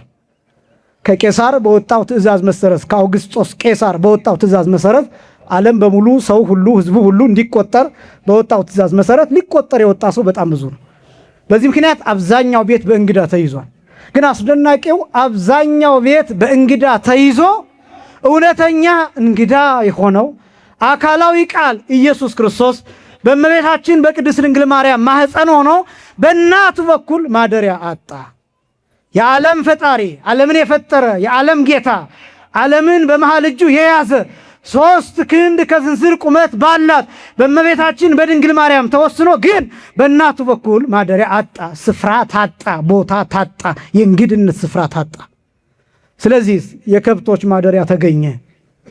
ዝም ብሎ የሚሸት ቦታ፣ ቆሻሻ ቦታ፣ እንደዛ አይነት ቦታ ተገኘ። አያችሁ፣ እመቤታችን ጸነሰች፣ ተሳደደች። ከዛ ደግሞ ለመውለድ ተሳደደች። ከዛስ በስደት ቦታ በከብቶች በረት፣ በሚሸት ቦታ፣ በቆሻሻ ቦታ፣ በሚከረፋ ቦታ ሰማይና ምድር የማይችሉትን አምላክ በከብቶች በረት ወለደች። ክብርና ምስጋና ለስም አጠራር ይሁን። ማርያም ዘመኗ ምን ይሆን አልኳችሁ? መራራ የሆነ አስጨናቂ የሆነ ስቃይ የሞላበት። ግን ለምንድን ነው ደግሞ የሚለውን ነጥብ ላስቀምጥላችሁ። ለምንድን ነው ይህን መከራ የምትከፍለው? ለምን ነው እንደዚህ የምትሰደደው? ለምን ነው የምትሰቃየው? እሱስ መስቀል ተሸክሞ ይወድቃል፣ ይሰቀላል። ፈቃዱ ነው፣ በፈቃዱ ነው። ለምንድን ነው ግን እናቱ እንዲህ የምትሰቃየው ቢባል በሴት በኩል ሊከፈል የሚገባው ዕዳ ስላለ፣ በሴት በኩል ሊከፈል የሚገባው ዕዳ ስላለ ነው ዘመኗ መራራ የሆነው ስቃይ የሞላበት የሆነው። ለምን? በሴት በኩል የመጣ ወደ ዓለም የገባ ዕዳ አለ። የሞት ዕዳ፣ የሞት ዕዳ፣ የስህተት ዕዳ፣ የመንቀልቀል ዕዳ፣ የመንቀዥቀዥ ዕዳ፣ ያልታዘዙትን የመብላት ዕዳ፣ ዕፀ በለስን የመብላት ዕዳ፣ ከእባብ ጋር የማውራት ዕዳ፣ ስህተት የመስራት ዕዳ ነበር። ይህን ዕዳ እመቤታችን ትከፍለዋለች። ቅዱስ ዮሐንስ አፈወርቅ ሲናገር በሃይማኖተ አበው እንዲህ ይላል፣ ሃሎ ዕዳ ላዕለ ትዝምድ አንስት ይላል። ሴቶች ላይ ዕዳ ነበር ይላል። እስኪ ሴቶች ብቻ ይህንን ቃል በሉ። ሴቶች ላይ በሉ። ሴቶች ብቻ አትፈሩ። ሴቶች ላይ በሉ። ዕዳ ነበር። ሴቶች ላይ ምን ነበር? ዕዳ ነበር። ይህንን የከፈለችው ማናት? እመቤታችን ናት። ክብርና ምስጋና ለስሟ ይሁን። በእውነት የጸጋ ምስጋና ይገባታል። ከዛ ቅዱስ ዮሐንስ አፈወርቅ ቀጥሎ እንዲህ ይላል፣ ወኮነት ይላል ፈዳይተ ዕዳሃ ለሔዋን ይላል። የሔዋን ዕዳ ከፋይ ሆነች ይላል። የማን ዕዳ ከፋይ ሆነች? የሔዋን። የሔዋንን ዕዳ የከፈለችው እመቤታችን ናት። እንዴት ሆና? ተንከራታ። ሔዋን በገነት የሰራችውን ኃጢአት እመቤታችን በግብፅ በረሃ ተንከራታ ከፈለችው። ሔዋን በገነት አትብሌ የተባለችውን የበለስን ፍሬ በልታ የሰራችውን ኃጢአት እመቤታችን ገነት ላይ ሁና አይደለም፣ ተሰዳ በምድረ ፋይድ ተንከራታ፣ በአሸዋ ተጠብሳ፣ ተርባ ተጠምታ፣ ተሰድባ ተገፍታ፣ ውጪ ተብላ ተሳዳ፣ ልጇን አስላ ህብስተ ሕይወት ማየ ሕይወት የሕይወት እንጀራ የሕይወት ውሃ እየተባለ የሚጠራውን ክርስቶስን በትከሻዋ አዝላ ግን በአሸዋ ተጠበሰች። እንዲህ ሆና የሔዋንን ዕዳ ከፈለች። የሴቲቱን ዕዳ ቀየረችው። የሴት ታሪክ ቀየረች። ገነትንና ግብፅን አነጻጽሩት። ገነትንና ምድረ በዳውን አነጻጽሩት። ገነት ሁሉ ነገር ያለበት ነው። ገነት ውስጥ የተከለከሉት አንድ ብቻ ነው፣ እሱም የበለሱን ፍሬ ነው። የሕይወት ዛፍ አለ፣ አልበሉትም። ሌላ ዛፍ አለ፣ አልበሉትም። የሚፈልጉትን ያደርጋሉ። እዚያ ጨለማ የለም፣ እዚያ ብርሃን ብቻ ነው። እዚያ ቅንጦት ነው ያለው፣ እዚያ ምቾት ነው ያለው፣ እዚያ ምስጋና ነው ያለው፣ እዚያ ልጅነት ነው ያለው። ግን ሔዋን እዚህ ገነት ሁና አንድ ነገር መታገስ አልቻለችም። የበለሱን ፍሬ በላችው፣ ከእባብ ጋር አወራች፣ ከዲያብሎስ ጋር ተነጋገረች። እመቤታችን ግን ከመልአኩ ከቅዱስ ገብርኤል ጋር ተነጋግራ ከሰማይ የመጣውን ቃል ሰምታ እኛ ሁላችን እንድንድን ምክንያት ሆነች። ክብርና ምስጋና ለአምላካችን ይሁን። አስደናቂ ነው ይሄ። ግን ይህን ያደረገችው ገነት ሁና አይደለም፣ ምድረ በዳ ምድረ ፋይድ ሆና በበረሃው ተንከራታ አንተ አንድም ቀን አላማረረችም ነው የምልህ። አንድም ቀን ሽማግሌው ስምዖን ሲነግራት የሉቃስ ወንጌል ምዕራፍ 2 ቁጥር 35 ላይ ወላኪሰ ይበው ውስተ ልብኪ ኩናተ ኑፋቄ፣ በአንቺ ግን በልብሽ ሰይፍ ያልፋል፣ በነፍስሽ ሰይፍ ያልፋል፣ በሰውነትሽ ሰይፍ ያልፋል እያለ ሲናገር ይህንን ሰምታ አላማረረችም ነው የምልህ። አንድ ቀን አንድም ሰዓት በምንም ቦታ። እንዲያውም ስትል የነበረው በነገረ ማርያም የተጻፈው በምን ኃጢአቴ ነው ይሄ ሁሉ እኮ የመጣብኝ እኔ ክፉ በሆን ነው እያለች እኮ ነው። ሔዋን እኮ እንደዚህ አላላችም እኮ። ወአፍተዋ ለሔዋን ይላል ዘለሽ ውደቂበት አሰኛት፣ የበለሱን ፍሬ አግዝፎ ልክ እንደ ልብ ወለድ በጣም አርቲስቲክ በሆነ መንገድ ዲያብሎስ ሲተርክላት ሲነግራት ጎመጀች። አንቺን ከወንድ አሳንሶ ፈጥሮሻል ሲላት ጎመጀች። እመቤታችንስ ያለችው ምንድነው? መልአኩ ትጸንሻለሽ ሲላት ምን እንዳለች ታውቃላችሁ? ለሴት ልጅ እንዲህ ያለ ሰላምታ እንዴት ይነገራታል? ለሴት ልጅ ነው ያለችው። አያችሁ ሴትነቷን እንዴት እንደተቀበለችው፣ ሴትነትን እንዴት እንዳከበረችው፣ ሴትነትን እንዴት እንደተረዳችው፣ ሴትነት ምን እንደሆነ እንዴት እንዳወቀችው አያችሁ? እንዴት እንደሰበከችውስ። ለሴት ልጅ እንዲህ ያለ ሰላምታ ይገባታል ወይ? እንዲህ ያለ ሰላምታ ይነገራታል ወይ? ለምን? በብሉይ ኪዳን ብዙ ሴቶች አልፈዋል። እንዲህ ያለ ሰላምታ ከመልአክ አልመጣላቸው። ይሄ ሰላምታ ልዩ ነው። ጸጋን የሞላብሽ ሆይ የሚል ነው። አስቀድማ ቃል ሥጋ ኮነ እያሉ መልአኩ ሲያናግራት እናቴ ሔዋንን ያሳትክ ሰይጣን ልትሆን ትችላለህ እያለች ታልፈው ነበር። ነገረ ማርያም ላይ እንደተጻፈው አስደናቂ ነው። ከዛስ ወደ ቤተ መቅደሱ ከፍቶ ወንጌል ላይ እንደተጻፈው ትጸንሻለሽ፣ ወንድ ልጅ ትወልጃለሽ፣ ስሙንም ኢየሱስ ትይዋለሽ፣ አንቺ የምትወልጂው በያዕቆብ ዙፋን ላይ በያዕቆብ ቤት በዳዊት ዙፋን ላይ የሚነግስ ነው እያለ ሲነግራት እንዴት ያለ ሰላምታ! ሴት ልጅ እንዴት ያለ ወንድ ዘር ትጸንሳለች? መሬት ያለ ዘር እንደማታበቅል ሁሉ ሴት ያለ ወንድ ዘር እንዴት ልትጸንስ ትችላለች? እኔ ደግሞ ወንድ አላውቅም፣ እኔ ደግሞ ድንግል ነኝ፣ ወንድም ወደፊትም አላውቅም። ለምን? ባልም የለኝም። ለምን? ዮሴፍ እንዲጠብቃት እንጂ ባሏ እንዲሆን አይደለም የተመረጠው። ይህን ጠንቅቃ ታውቃለች። ይሄ ብስራት በነገራችን ላይ በዮሴፍ ቤት ሆና የሰማችው ብስራት ነው። ወንድ ሳላውቅ እንዴት ይሆናል አላቸው። መልአኩ የገጠመው ፈተና። ከዛስ በኋላ ማስረዳት ጀመረ። ቅድስት ኤልሳቤጥን ተናገረ። እነዚህ ሁሉ ሊያሳምኑ አይችሉም። ለምን? ኤልሳቤጥ ከባሏ ከዘካርያስ ነው የምትጸንሰው። እመቤታችንስ በመንፈስ ቅዱስ ነው የምትጸንሰው። ስለዚህስ እመቤታችን እንዴት ያስረዳ? አንድ ቃል ተናገረ። ለእግዚአብሔር ምን የሚለው ነገር የለም፣ የሚሳነው ነገር የለም ሲላት ምን እንዳለች ታውቃላችሁ አይደለም? ነየ አመቱ ለእግዚአ ኩሉ ነየ፣ ይሄው እነሆ የጌታ ባሪያው በቃ የወደደውን ያድርጋለች። ያን ጊዜ ቃል ሥጋ ሆነ። ክብርና ምስጋና ለስም አጠራሩ ይሁን። ቃል ሥጋ ሆነ። ይህንን እምነት ይህንን ቃል በሙሉ ኃይሉ ተቀበለችው።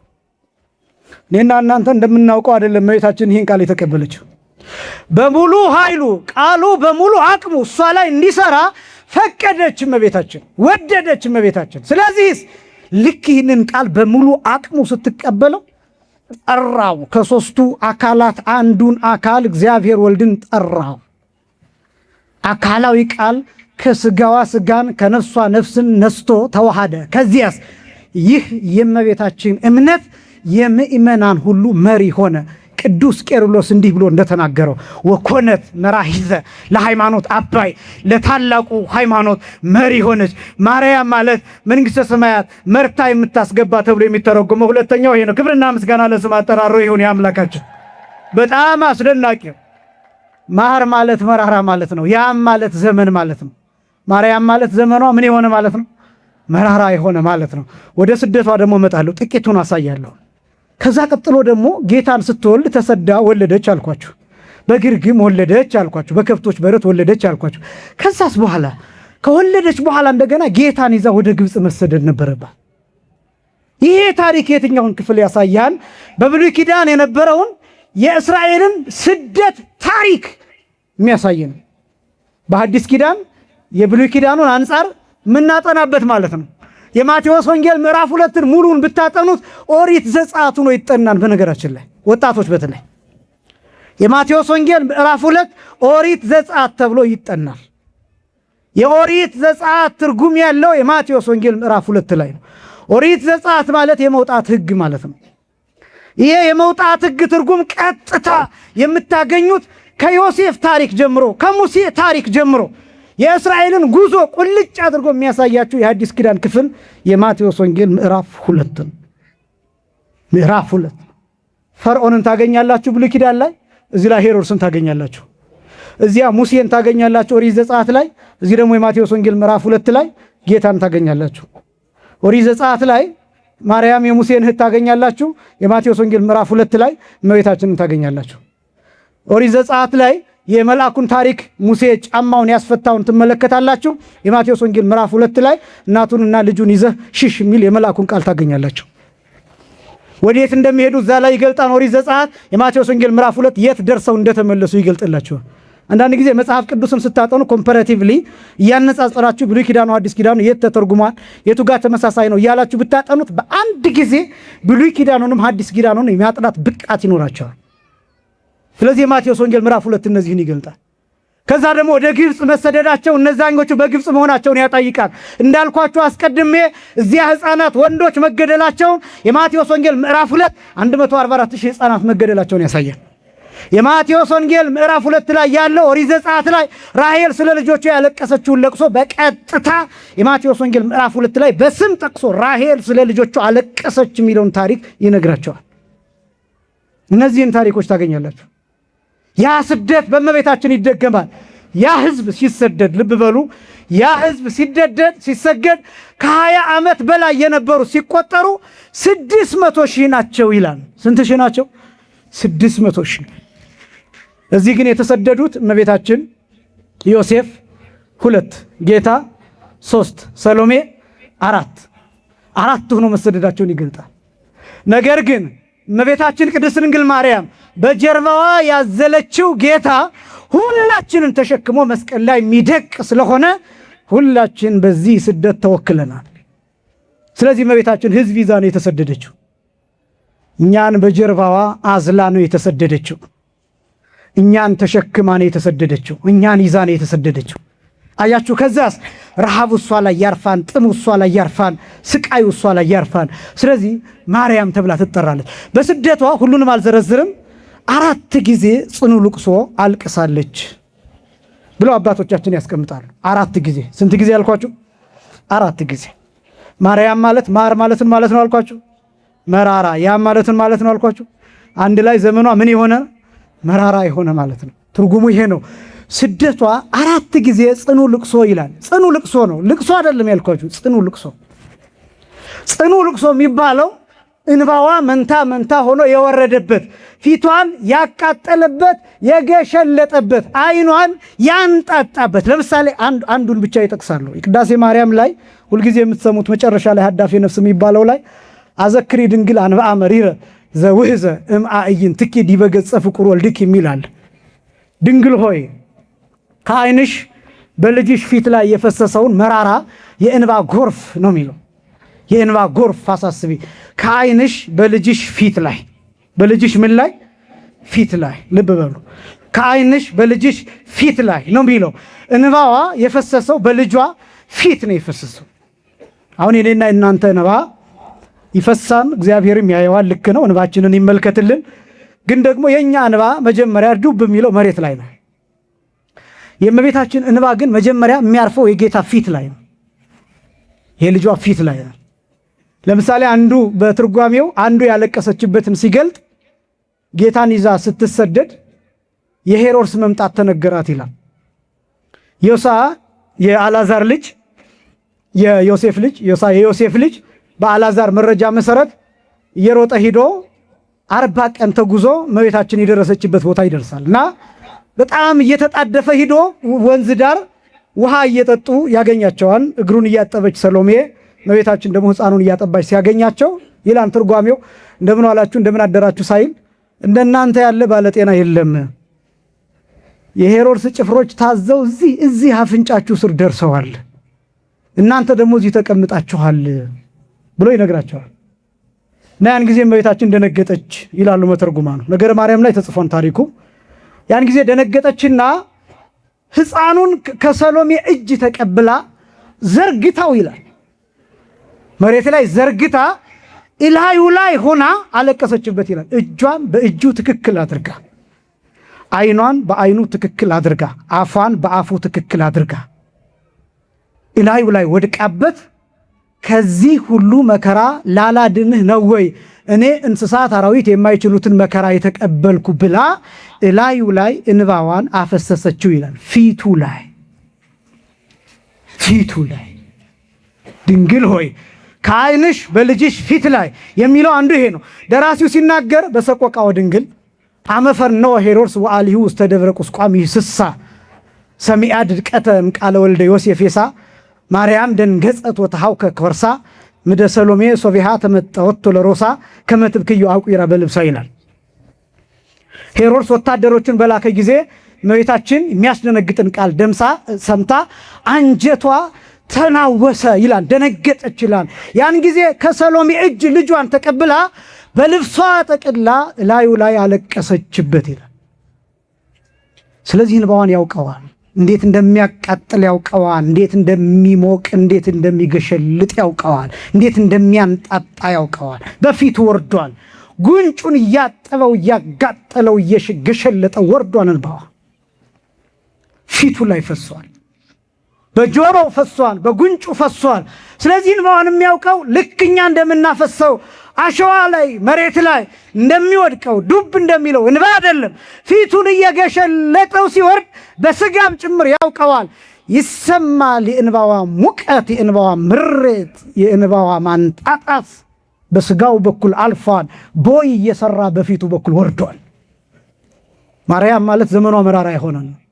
ምናውቀው እኛ ብቻ አይደለም፣ እሱም በሰውነቱ ያውቀዋል። ምንም አያውቅም አይደለም፣ በሰውነቱ ካልሆነ አያውቅም አይረዳም አይደለም። ግን ደግሞ የሚያውቀው በመረጃ አይደለም፣ በማወቅ ብቻ አይደለም የሚያውቀው። እንባዋ እሱ ላይ ወርዶ ፈሶበት ማቃጠሉን ጭምር ሴንስ እያደረገው እንደ ስጋው ነው የሚያውቀው። ስለዚህ ፊቱ ላይ ፈሷል። ዘመኗ መራራ ነው፣ ስደቷ መራራ ነው፣ ስቃዩ መራራ ነው። ከዛ ቀጥሎ ሕፃኑ አፍ አውጥቶ እንዲህ አላት ይላል ነገረ ማርያም ላይ፣ እናቴ ሆይ እኔን የሚገሉኝ የዛሬ 30 ዓመት የአንቺ ዘመዶች ናቸው እንጂ እነዚህ አይገሉኝም ብሎ እንባዋን ጠርጎ አረጋጋት ይላል። ከዛ በኋላ ዝም አለች፣ ግን መከራው ይቀጥላል።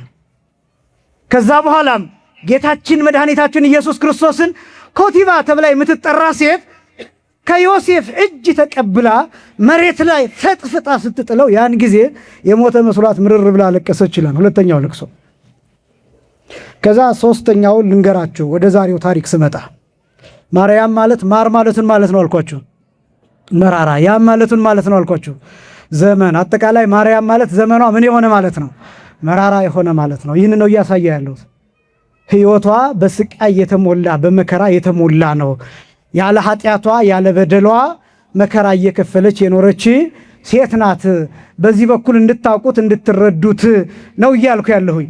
የነገው በዓል የሚታሰበው አንዱ ልጇን ውሃ ጠማው ይላል በነገረ ማርያም አገላለጥ እና ጌታችን መድኃኒታችን ኢየሱስ ክርስቶስ ሲጠማ ውሃ ፍለጋ ሄደች። አሁን እኮ የሚገርመኝ እሱ ተጠማ፣ የእሱ መጠማት ካሳ ነው። ምክንያቱም እስራኤላውያን በምድረ በዳ ውሃ ተጠምተው ነበር። ለዚያ ካሳ ለመክፈል ጌታችን መድኃኒታችን ኢየሱስ ክርስቶስም ተጠማ። ግን መጠማቱ ብቻ አይደለም የሚገርመው፣ ለመጠማቱ ደግሞ የእመቤታችን ውሃ ፍለጋ መንከራተት ነው። በቃ ይሄ በእናትነት የተከፈለውን ዋጋ እንድታውቁት ነው። በእናትነት የከፈለችው ዋጋ፣ የእሱ እናት በመሆኗ የከፈለችው ዋጋ። የኔ እናት እኮ ይህን ያህል ዋጋ አልከፈለችም እኮ። የጌታ እናት ግን ዋጋ ከፍላለች። የሌሎች እናቶች በእርግጥ ብዙ ስቃይ አለ፣ ግን ደግሞ እንደ እመቤታችን አይነት መከራ ያየች ሴት በምድር ላይ የለችም። ይቀጥላል እኮ። ከዛ ደግሞ መስቀል ላይ እኮ እሱ ተሰቅሎ ስታየው ዓለም ላይ ካለው ሐዘን የሚበልጥ ሐዘን እመቤታችን ልብ ውስጥ እኮ እየፈላ ሲወጣ ይታያል እኮ። ለማርያም ተብሎ የሚጠራ ድርሰት አለ። ለማርያም ማለት የማርያም ለቅሶ የማርያም ሐዘን ማለት ነው። ቀጥታ ሲተረጎም አባ ሕርያቆስ ነው የደረሰው። እና እዚያ ላይ አንድ እኔ በጣም ልቤን የሚነካኛል። አምሃው ሰላም ለእርቃንከ፣ ይሄ ደሙን አይታ እላዩ ላይ ያለ የሾሆን አክሊል እሱን ሁሉ አይታ ለዚህ ሁሉ አልቅሳ አልቅሳ ይሄ ስጋው አልቆ አጥንቱ ብቻ ቀርቶ ይሄን ሁሉ አይታ ለዚህ ብቻ ሳይሆን ለራቁትነት ሰላም እላለሁ ብላ ሰላም ያለችበታል። አምሃው ሰላም ለእርቃንከ ብላ ለራቁትነት ሰላም እላለሁ ብላ ሰገደችለት ይላል። እና በጣም እኮ የሚገርም እኮ ነው። እዛ ላይ የሚለው ምን እንደሆነ ታውቃላችሁ? የኔ ሐዘን ልዩ ነው፣ ራሔል ስላላቀፈቻቸው ልጆቿ ነው ያለቀሰችው ትላለች። ራሔል መንታ ልጆቿን ረግጣለች። ራሔል መንታ ልጆቿን የጡብ መስሪያ እንዲሆን ደማቸውን አብራ ለውሳለች። ልክ ነው። አንጀቷ እየተላወሰ የልጆቿን እንቦቀቅላ ገላ ከጭቃው ጋር ቀላቅላለች። ግን ራሔል ያለቀሰችው ስላላቀፈቻቸው ልጆቿ ነው። እኔ ግን አቅፌው የድንግልና ጡት ላጠባሁት ልጄ ነው ማለቅሰው ነው የምትለው። የኔ ሐዘን ከራሔል ሐዘን ልዩ ነው። ሌሎች እናቶች ቢያለቅሱ 7 ልጆች ኖረዋቸው አንዱ ልጅ ቢሞትባቸው 6 መጽናኛ ልጆች አሉ። እኔ ደግሞ ምንም ልጅ የለኝም፣ አንድ ልጅ ብቻውን መስቀል ላይ ተሰቅሏል። ስለዚህ የኔ ሐዘን ከሌሎች እናቶች ልጆች ልዩ ነው። እንዲህ እያለች ታለቅሳለች። ሌሎች እናቶች ቢያዝኑ ስላጠቧቸው ስላቀፏቸው ልጆች፣ ለጥቂት ደቂቃ ስላቆዩቸው ለጥቂት ጊዜያት ስላቆዩቸው ልጆች ነው። እኔ ግን ብቻዬን ስላሳደግኩት ልጅ ነው ማለቅሰው። ስለዚህ የኔ ሐዘን ከሌሎች ሴቶች ሐዘን ልዩ ነው እያለች ታለቅሳለች ይላል። ይሄ እኮ ነው መራራ የሚያስብለው፣ ህይወቷን መራራ የሚያስብለው፣ አስጨናቂ የሚያስብለው። የከፈለችው ዋጋ፣ የከፈለችው መስዋዕትነት፣ የከፈለችው እናትነት፣ ያለፈባት ስቃይ፣ ያለፈባት ሰይፍ፣ የጎራረዳት የቆራረጣት ስቃይ። ይሄ ስቃይ እኮ አልተነገረም ቃል ስለሌለው። እንኳን በእኔ አንደበት በእነ ዮሐንስ አፈወርቅ አንደበት ተገልጦ ማያልቅ ስቃይ እኮ ተቀብላለች እመቤታችን። ዘመኗ መራራ ነው። ዘመኗ መራራ፣ ኑሮዋ መራራ፣ ሳይመቻት ሳትስቅ ታስደሰት የኖረች እናት፣ ተድላ ደስታ እንዳታይ የተፈረደባት እናት። እንዲያውም በግብፅ ነገረ ማርያም ሲናገር እንዳልኳችሁ እመቤታችንና ዮሴፍ አንድ ቦታ ትንሽ ማረፍ ሲጀምሩ መልአክ ይመጣና ውጡ ይላቸዋል። ውጡ፣ ተድላ ሥጋ አልተፈቀደላችሁም፣ ስለዚህ ከዚህ ውጡ ይላቸዋል። ተነስተው እንደገና መንገዳቸውን ይጀምራሉ። ወደ ስቃዩ ዓለም ይገባሉ፣ ይንከራተታሉ። እንደገና አንድም ቀን ምቾት ሳታይ ማርያም ማለት ዘመኗ መራራ የሆነ ማለት ነው። ልጇ ተጠማ። ለልጇ ውሃ ፍለጋ ወደ የቦታው መሄድ መለመን ጀመረ። ሴቶች አይዋታን። ሴቶች መጽሐፋችን እንደሚገልጠው መምህራን በትርጓሜ እንደሚገልጡት ሴቶችና ካህናት ቀናተኞች ናቸው ይላል። ትርጓሜው ነው የሚለው። በተለይ ሴቶች፣ ካህናቱ በኋላ ዱላ ይዘው እንዳይጠብቁኝ፣ በተለይ ሴቶች ቀናተኞች ናቸው ይላል እና ያዩ ምንም ያ ሁሉ ሐሩር ቢወርድባት መልኳ አልተለወጠም ነበር፣ ታምር ነበር፣ መልከ መልካም ነበረችና ሴቶች እያዩ ምን እንደሚሉ አታውቃላችሁ? በጣም ክፉ ሴት ብትሆኝ ነው እንጂ አንቺ ከንጉሥ አዳራሽ የማትወጪ ንግሥት ሆነሽ የምትኖሪ ነበርሽ ነው የሚሏት። አይሰጧትም። ትርፍ ቃል ይናገሯታል፣ ይሰድቧታል። ዘመኗ መራራ ነው። እየተሳደበች የኖረች ናት። ከዛስ በኋላ አታ ተመለሰች። አታ ስትመለስ 70 ሰገል የሰጡት የወርቅ ጫማ ነበር። ያን ሌባ ወስዶባት አገኘች።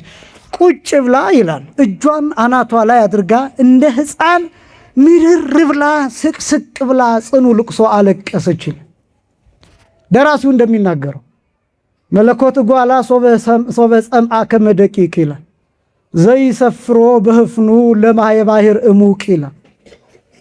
ጥልቅ የሆነውን ውቅያኖሱን በእፍኙ የሚለካው የሚሰፍረው መለኮት የተዋሃደው ልጇ ስግው ቃል ኢየሱስ ክርስቶስ በተጠማ ጊዜ በከየት ወትቤ ማርያም ማእነቅ፣ ማርያም ርግብ እያለቀሰች እንዲህ አለች፣ ሰአልክወሙ ማየ ወኢወሃቡኒ በሕቅ፣ ውሃ ለመንኳቸው በጥቂት እንኳን አልሰጡኝም።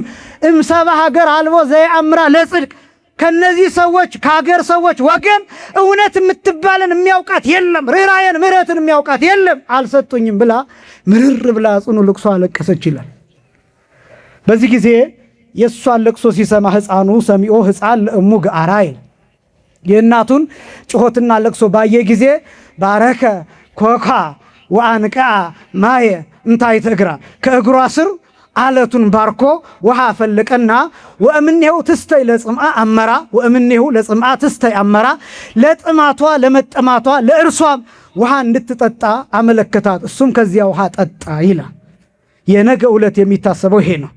ከአለት ውሃ አፈለቀ። በጣም ግን የሚደንቀኝ ቀጥሎ ያለው ነው።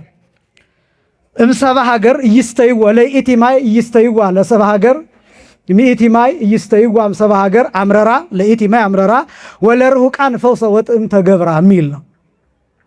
እምሰባ ሀገር እይስተይዋ ለኢቲ ማይ ወይም እይስተይዋ እምሰባ ሀገር ለኢቲ ማይ አምረራ ወለርሁቃን ፈውሰ ወጥም ተገብራ። ከዚያች ሀገር ያሉ ሰዎች ይችን ውሃ እንዳይጠጧት አመረራት ይላል። ምን አላት? አመረራት። ማርያም ማለትን ማለት ነው አልኳችሁ። ማር ማለት ምን ማለት ነው? መራራ። ያም ማለትን ማለት ነው ዘመን። አንድ ላይ ዘመኗ ምን የሆነ መራራ ይሆን። ውሃውን አመረረው። የአካባቢው ሰዎች እንዳይጠጡት መራራ አደረገው። ወለርሁቃን ፈውሰ ወጥዕም ተገብራ ሩቅ ላሉት ሰዎች ግን የሚጣፍጥና የሚፈውስ የሚያድን ውሃ አደረገው ይላል። አሁን ልብ በሉ። ያንን ውሃ ቅርብ የሆነ ሰው ይጠጣዋል፣ ግን ይታመማል፣ ይመራል፣ ይጎመዝዛል። ሩቅ የሆነ ሰው ይጠጣዋል፣ ይፈውሳል፣ ይጣፍጣል። ማርያም የሚለው ስም ይህንን የሚገልጥ ነው። ማር ማለት መራራ ማለት ነው። ያም ማለት ዘመን ማለት ነው። ዘመኗ መራራ የሆነ የሚባለው እሷ የተቀበለችው መከራ ነው። እሷ የተቀበለችው ስቃይ ነው። ለኛ ግን ጣፋጭ ስም ነው። አሁን ወደ ሊቃውንቱ ትርጓሜ ይመጣሉ። ለኛ ጣፋጭ ስም ነው። ለምሳሌ ማርያም የሚለው ስም እስራኤላውያን ያልተጠቀሙበት ስም ነው። ምድረ ኢየሩሳሌም ብትሄዱ፣ ምድረ እስራኤል ብትሄዱ ባዶ መቃብር ያሳያቸዋል። ገንዘብ ያገኙበታል። የቱሪስት ፍሰት አለው። ታሪክ አላቸው። ያናስ ጎብኝተው ይበለጽጉበታል፣ ሀብታም ይሆኑበታል። ባዶ መቃብር አሳይተው። እኛስ ሩቅ ነን ከኢየሩሳሌም። የተወለድነው እዚህ አይደለም። ያን ጊዜ እመቤታችን በነበረችበት ጊዜም አልነበርንም። እመቤታችንንም በአካል አላገኝናትም። ግንሳ በእምነት እመቤታችን በልባችን ነግሳ ትኖራለች። ክብርና ምስጋና ለአምላካችን ይሁን። ለሩቆቹ ለኛ ለሩቆቹ ጣፋጭ አደረጋት ይችን ውሃ። ለኛ ለሩቆቹ መድኃኒት አደረጋት ይችን ውሃ። ለኛ ለሩቆቹ ፈውስ አደረጋት ይችን ውሃ። ምድሯን ላልረገጥ ነው፣ አብረን ላልተሰደድ ነው፣ በተወለደችበት ላልነበር ነው፣ የረገጠችውን ምድር ላልረገጥ ነው። እርሷ እንድትመጣ አድርጎ ሀገራችንን እንድትባርክ አድርጎ በዚያውም ደግሞ እሷ በመጣችበት ዘመን ሳንወለድ ግን አሁን በእምነት ወደ ኋላ ሂደን እመቤታችን በልባችን ነግሳበት ቅድስት ሆና ንጽሕት ሆና ተነስታ አርጋ የምትኖርበትን እንድናውቅ አደረገን። ክብርና ምስጋና ለስም አጠራሩ ይሁን። ለሩቁ ፈውስ አደረጋት። ለቅርቦቹ ግን መራራ ናት ያቺ ውሃ። ለቅርቦቹ መራራ ናት። ቅርቦቹ አሳደዷት። ለቅርቦቹ ጎመዘዘቻቸው። ለቅርቦቹ መረረቻቸው። ዛሬ እንደዛ ናቸው።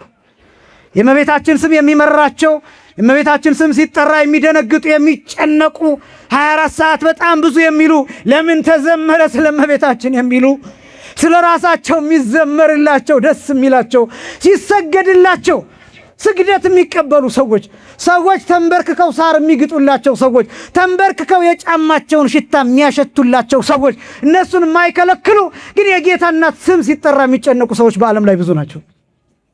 በጣም ብዙ።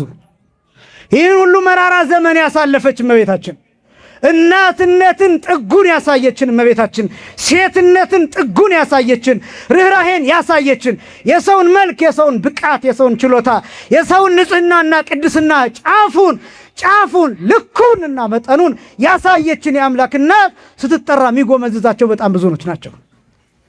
አያችሁ፣ መራራ ምንለው ለእንዲህ አይነት ሰዎች ነው። መራራ ምንለው ዘመኗ እንዲህ ስለሆነ ነው። እኛ ግን እንዲህ ብለን እንጠራታለን። ማርያም ማለት ጸጋ ወሀብት ማለት ነው። ለጊዜው ለእናት ለአባቷ ጸጋ ሀብት ሆና ተሰጥታለች። ለእኛ ግን ያማለደች ፍጻሜው ጸጋና ሀብት የምታሰጥናት ማርያም ማለት አንድን ማርያም ማለት ፍጽምት ማለት ነው። ለጊዜው መልክ ከደም ግባት የተፈጸመላት ናት። ፍጻሜው ግን ንጽሐ ሥጋ፣ ንጽሐ ነፍስ፣ ንጽሐ ልቡና የተፈጸመላት ናት። ስለዚህ ማርያም ማለት ፍጽምት ማለት ነው። አንድም ማርያም ማለት ልዕልት ማለት ነው። ሮም ማለት አርያም ማለት ልዕልት ከፍ ያለች የመጠቀች ማለት እንደሆነ ማርያምም ከፍጡራን በላይ ከፈጣሪ በታች ስለሆነች ማርያም ብለን እንጠራታለን። አንድም ማርያም ማለት መርህ ለመንግሥተ ሰማያት፣ መንግሥተ ሰማያት መርታ የምታስገባ ማለት ነው። ለምን? አስቀድማ እሷ በትንሣኤ በእርገት ከጌታ ጎን ተቀምጣለችና በዚህ ምክንያት ማርያም ብለን እንጠራታለን። መንግሥተ ሰማያት መርታ የምታስገባ ስለሆነ። አንድም ማርያም ማለት ማኅበረ መሃይምናን ወመሃይምናት ማለት ነው። የምእመናንና የምእመናት አንድነት ማለት ነው። መሪ ሰሪ ማለት ነው። ለምን?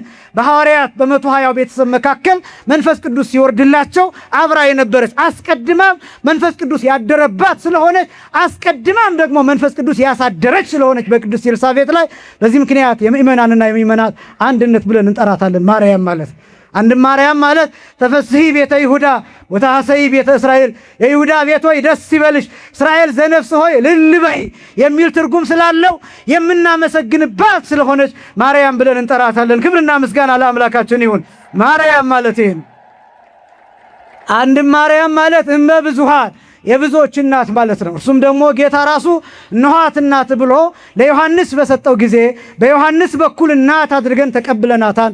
እርሷም በዮሐንስ በኩል እኛን ልጆች አድርጋ ተቀብላለችና የሁላችን እናት ስለሆነች የብዙዎች እናት ተብላ ትጠራለች። አንድም ማ ማለት ማይደረ መለኮት ር ማለት ርግቤ ይቤላ ያ ማለት ያን ከአዱ ሀቤች ሁሉ ፍጥረት ም ማለት ምስጋል ምስአል ወምስጋድ ወምስትስራይ ኃጢአት ማለት ነው ብለው እያንዳንዱን ፊደል ይተረጉሙታል። የመለኮት ማደሪያ ማለት ነው። ማይደረ መለኮት ር ማለት ርግቤ ይቤላ የሰሎሞን ንጉሥ ሰሎሞን ርግቤ ይላታል። ዳዊትም እንዲሁ ር ማለት ያ ማለት ነው። ያ ማለት ያን ከአዱ ሀቤች ሁሉ ፍጥረቱ ሁሉ ወደ አንቺ ያንጋጥጣል ማለት ነው። ም ማለት ምስአል ወምስጋድ ወምስትስራይ ኃጢአት መለመኛ መስገጃ ለኃጢአት ስርየት መለመኛ መማፀኛ ማለት ነው። እያንዳንዱ ፊደል ስተረጎም አንድም የመጨረሻው ማር የሚለው በእኛ ሀገር የምታውቁት ጣፋጭ ነው። ያም የሚባለው ደግሞ በገነት ያለ ዛፍ ነው። ይሄ ዛፍ በጣም አስገራሚ ጠባይ ያለው ቅዱሳን ሲሞቱ የሚያሸቱት ይህንን ዛፍ ነው። ነፍሳቸው ከስጋቸው ልትለይ ስትል ይህን ዛፍ ነው የሚያሸቱት። ያመጡና መላእክት የዚህን ዛፍ ሽታ ሲያሸቷቸው በሽታው ምስጥ ብለው ያን ጊዜ ነፍሳቸው ከስጋቸው ልይት ትላለች። በረከታቸው በሁላችንም ላይ ይደርብን። አባ ጽጌ ድንግል ሲናገር ጽጌ ጸገነት ገሪ ላዕሌ የሚል ቃል አለ። በመዓዛሁ ትትመሰጥ ነፍሴ፣ የገነትን ዛፍ በላዬ ላይ አስቀምጭብኝ፣ ነፍሴ በሽታው ትወጣ ዘንድ ትመሰጥ ዘንድ የገነትን ዛፍ አስቀምጭብኝ ይላል። ያ ዛፍ ያም ተብሎ ይጠራል። እስኪ በሉ ያም በሉ። ስለዚህ አንድ ላይ ማርያም እስኪ በሉ። ማር ማለት የሚጣፍጥ ማለት ነው በእኛ አውድ። አሁን በሊቃውንቱ ያም የሚለው የሚጣፍጥ ሽታ ያለው ነው። ማርያም ማለት ከገነትም ከምድርም ከሰማይም ከማንም ከፍጥረታት ሁሉ የሚመስላት የሌለ ጣፋጭ የሆነች ማለት ነው። ክብርና ምስጋና ለአምላካችን ይሁን። እመቤታችንን የሰጠ የመጨረሻው መልእክት ውሃው ለአካባቢው ሰዎች የሚመር ነው፣ ለሩቅ ሰዎች ደግሞ የሚጣፍጥ ነው። እንግዲህ አንዳንድ ጊዜ እዚህ አጠገባችን ሆኖ የሚመረን ለሌሎች ሰዎች ደግሞ የሚጣፍጥ አለ። ይህንን መልእክት አስተላልፌ እጨርሳለሁ። ማርያም የሚለው ለእሷ የመከራ ስሟ ነው፣ ለእኛ ግን የሚጣፍጥ ስም ነው። በነገራችን ላይ የእመቤታችን ብቻ ሳይሆን ኢየሱስ የሚለው ስምም እንዲሁ ነው። ኢየሱስ ማለት ምን ማለት ነው? መድኃኒት ማለት ነው። መድኃኒትነቱ ግን ለእኛ እንጂ ለእሱ አይደለም። እሱ ከብር ባይ የማይል ከብር ማይል ክቡር ጸድቃይል ጻድቅ ነው፣ የባህሪ አምላክ ነው። ስለዚህ እኛን ለማዳን የመጣው ለእሱ የሞተበት ስሙ ነው። መስቀል ተሸክሞ የወደቀበት ስም ነው። የቆሰለበት ስም ነው። መከራ የተቀበለበት የደቀቀበት ስም ነው። ለእኛ ግን መድኃኒት ነው። ማርያም የሚለው ስምም እንደዛ ነው። ለእሷ መከራ የተቀበለችበት ስቃይ ያየችበት የተንከራተተችበት ስም ነው። ለእኛ ግን ጣፋጭ ስም ነው። ስንወለድ እየሰማን የተወለድንበት ስም ነው። ከዛ በእንተ ማርያም መሐረነ ክርስቶስ፣ ስለ ማርያም ብለ ክርስቶስ ሆይ ማረን እያል የምንማጸንበት ስም ነው። ምልጃን የሚሰጥ ቃል ኪዳን ያለው የተለየ ጣፋጭ ስም ነው። ለእሷ ግን የመከራ ስሟ ነው። ልክ እንደዚሁ ሁሉ ይሄ የፈነጨው ውሃ ለአካባቢው ሰዎች የሚመር ነው፣ የሚጎመዝዝ ነው፣ በሽታ የሚሆን ነው። ለሩቅ ሰዎች ግን የሚጣፍጥ ነው። ቤተክርስቲያንን ውሰዱ፣ ልብ በሉ። ቤተክርስቲያን ለቅርብ ሰዎች የምትመር፣ ለሩቅ ሰዎች ግን የምትጣፍጥ ናት። ዛሬ እቺ ቤተክርስቲያን ለሌሎች ተስፋ ናት። በውጭ ሀገር ያሉ ሰዎች ቤተክርስቲያንን እንዴት አድርገው እንደሚፈልጓት ልነግራቸው አልችልም። የ3 ሰዓት የ4 ሰዓት መንገድ ነድተው ቤተክርስቲያን ይሄዳሉ። ነፋስ እያወዛወዛቸው አንዳንዶቹ ባህር ተሻግረው በመርከብ ሂደው ቤተክርስቲያንን ፍለጋ ይሄዳሉ። ልጆቻቸውን ይዘው በበረዶ እየተንገላቱ እየተንከራተቱ ቤተክርስቲያንን ፍለጋ ይሄዳሉ። ስጋው ደግሞ ፍለጋ፣ ቅዳሴ ፍለጋ ይንከራተታሉ። በውጭ ሀገር ያሉ ሰዎች በቅርብ አገልግሎት አውሮፓ ውስጥ ነበርኩኝ። እንዴት ያሳዝናሉ! ቤተክርስቲያንን ፍለጋ የሚንከራተቱ ሰዎች በ3 ወር አንድ ጊዜ የሚቀደስባቸው ቅዳሴ ብርቅ የሚሆንባቸው፣ ካህን ማየት ብርቅ የሚሆንባቸው፣ ካባ የለበሰ እንዲህ እንደኔ አይነት ሲያዩ መሬት ላይ ነው የምላቸው። የአውሮፓ ሰዎች ናቸው። መሬት ላይ ለጥ ብለው የኛን ጉልበት ካልሳምን የሚሉ ሰዎችን ታያላችሁ። የምድር ጫፍ ድረስ ሂጄ ይህን አይቻለሁ። ጫማችን ላይ ወድቀው ጫማችንን አውልቀው ተንበርክከው የኛን እግር ያጠቡ ሰዎችን ያጠቡ ክርስቲያኖችን እነግራችኋለሁ። ከአቅማችን በላይ ሆኖ የኛን እግር አታጥቡም ብለን እባካችሁ ብለን በስላሴ ገዝተን እንኳን አልቅሰው በእንባቸው ጭምር ያጠቡንን ሰዎች ይመሰክርላቸዋለሁ። ቤተክርስቲያን አጠገባችን ሆና ቤተክርስቲያን ማንሳለን ብዙ ሰዎች ነን። ስላሴ ካልሆነ ማንመጣ ብዙ ሰዎች ነን። ጉባኤ ተጠርቶ ማስታወቂያ ተነግሮ ጓሯችን ቤተክርስቲያን ነው። በካህናት መካከል ሆነን የታሰረን ስንቶቻችን ነን? ንስሐ ያልገባችሁ ብዬ ብጠይቅ ብዙ ሰው ሊያፍር ይችላል። ግን ደግሞ ስንት ሰው እንዳለ ደግሞ እናውቃለን። ንስሐ አባት ጭራሽ የሌለው ንስሐ አባቱን ጓደኛ አድርጎ አብሮ ውስኪ የሚጠጣ ግን ንስሐ የማይገባ ስንት ሰው እንዳለ እናውቃለን። ከንስሐ አባቱ ጋር ድራፍት እየጠጣ ከንስሐ አባቱ ጋር የቅርብ ጓደኛ ስለሆነ ስርየተ ኃጢአት የሚያገኝ የሚመስለው ንስሐ የገባ የሚመስለው ብዙ ሰው እንዳለ እናውቃለን። በካህናት ተከበን የታሰረን ብዙዎች ነን። እነዚህ አህዮች ትዝ ይሏቸዋል። በሆሳዕና የተፈቱት አህዮች ታስረው የነበሩት በካህናት መንደር ነው። በካህን ተከበን የታሰርን፣ በቄስ ተከበን የታሰርን፣ በቤተክርስቲያን ተከበን ሥጋ ወደሙ ያልተቀበልን፣ ወንጌል ዕለት ዕለት እየተነገረ ማንሰማ በጣም ብዙዎች ነን። ማንለወጥ በጣም ብዙዎች ነን። ካህናት በዙሪያችን፣ መምህራን በዙሪያችን ሆነው ማንጠይቅ በጣም ብዙዎች ነን። ህብስት እያለ የተራብን፣ ሥጋ ወደሙ እያለ የተራብን፣ ድግስ እያለ የተራብን፣ ሚጠጣ እያለ ጉሮሯችን እስኪንቃቃ ድረስ የተጠማን፣ ነፍሳችን ምን ትቅበዘበዝ በጣም ብዙዎች ነን። አጠገባችን ያለው ሥጋ ወደሙ የመረረን፣ አጠገባችን ያለው ክህነት የመረረን፣ አጠገባችን ያለው የቤተክርስቲያን ድምፅ ያስመረረን፣ ሌሎች ግን የሚፈወሱበት፣ አጠገባችን ያለው መራራ የሆነብን፣ ሩቆች ግን መጥተው እየጠጡት የሚጣፍጡበት፣ በጣም ብዙ ከሩቅ መጥተው እየተሳለሙ እየተፈወሱ የሚሄዱ፣ እኛ አጠገባችን ሆነ የቤተክርስቲያንን ገዳም ማናውቅ፣ የአገሪቱን ገዳም ማናውቅ በጣም ብዙዎች ነን። የአባቶቻችንን ቃል ኪዳን ያልተቀበልንበት ያላመንበት፣ ከሩቅ መጥተው ግን የተፈወሱበት የዳኑበት በጣም ብዙዎች ናቸው። በጓሮ ያለ ጸበል የቁርበት መንከሪያ ይሆናል እንደሚባለው አጠገባችን ያሉ የመዳኛ መንገዶቻችንን ቁርበት የነከርንባቸው በጣም ብዙዎች ነን። ስለዚህ አጠገባችን ያለውን ነገር እንመልከት። እጃችን ላይ ያለውን እንይ፣ መዳፋችን ላይ ያለውን እንይ።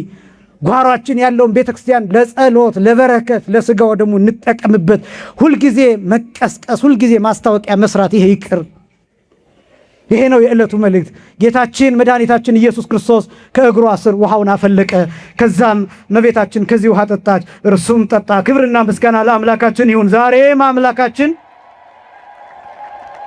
ከእያንዳንዳችን እግር ስር ውሃውን አፍልቆልናል። እርሱም ሥጋ ወደሙ ነው። ይህንን ሥጋ ወደሙ ከዓለቱ የመነጨውን ከጌታ ጎን የመነጨውን ከመስቀል የተሰጠንን የጌታን ሥጋና ደም በልተን ጠጥተን ረክተን እንድንኖር የመንግሥቱ ወራሾች እንድንሆን የአምላካችን እግዚአብሔር ቅዱስ ፈቃድ ይሆንልን። ያስተማረን የአባቶቻችን አምላክ እግዚአብሔር ይክበር ይመስገን። የእመቤታችን አማላጅነት ከሁላችን ጋር ይሁን። ስብሐት ለእግዚአብሔር።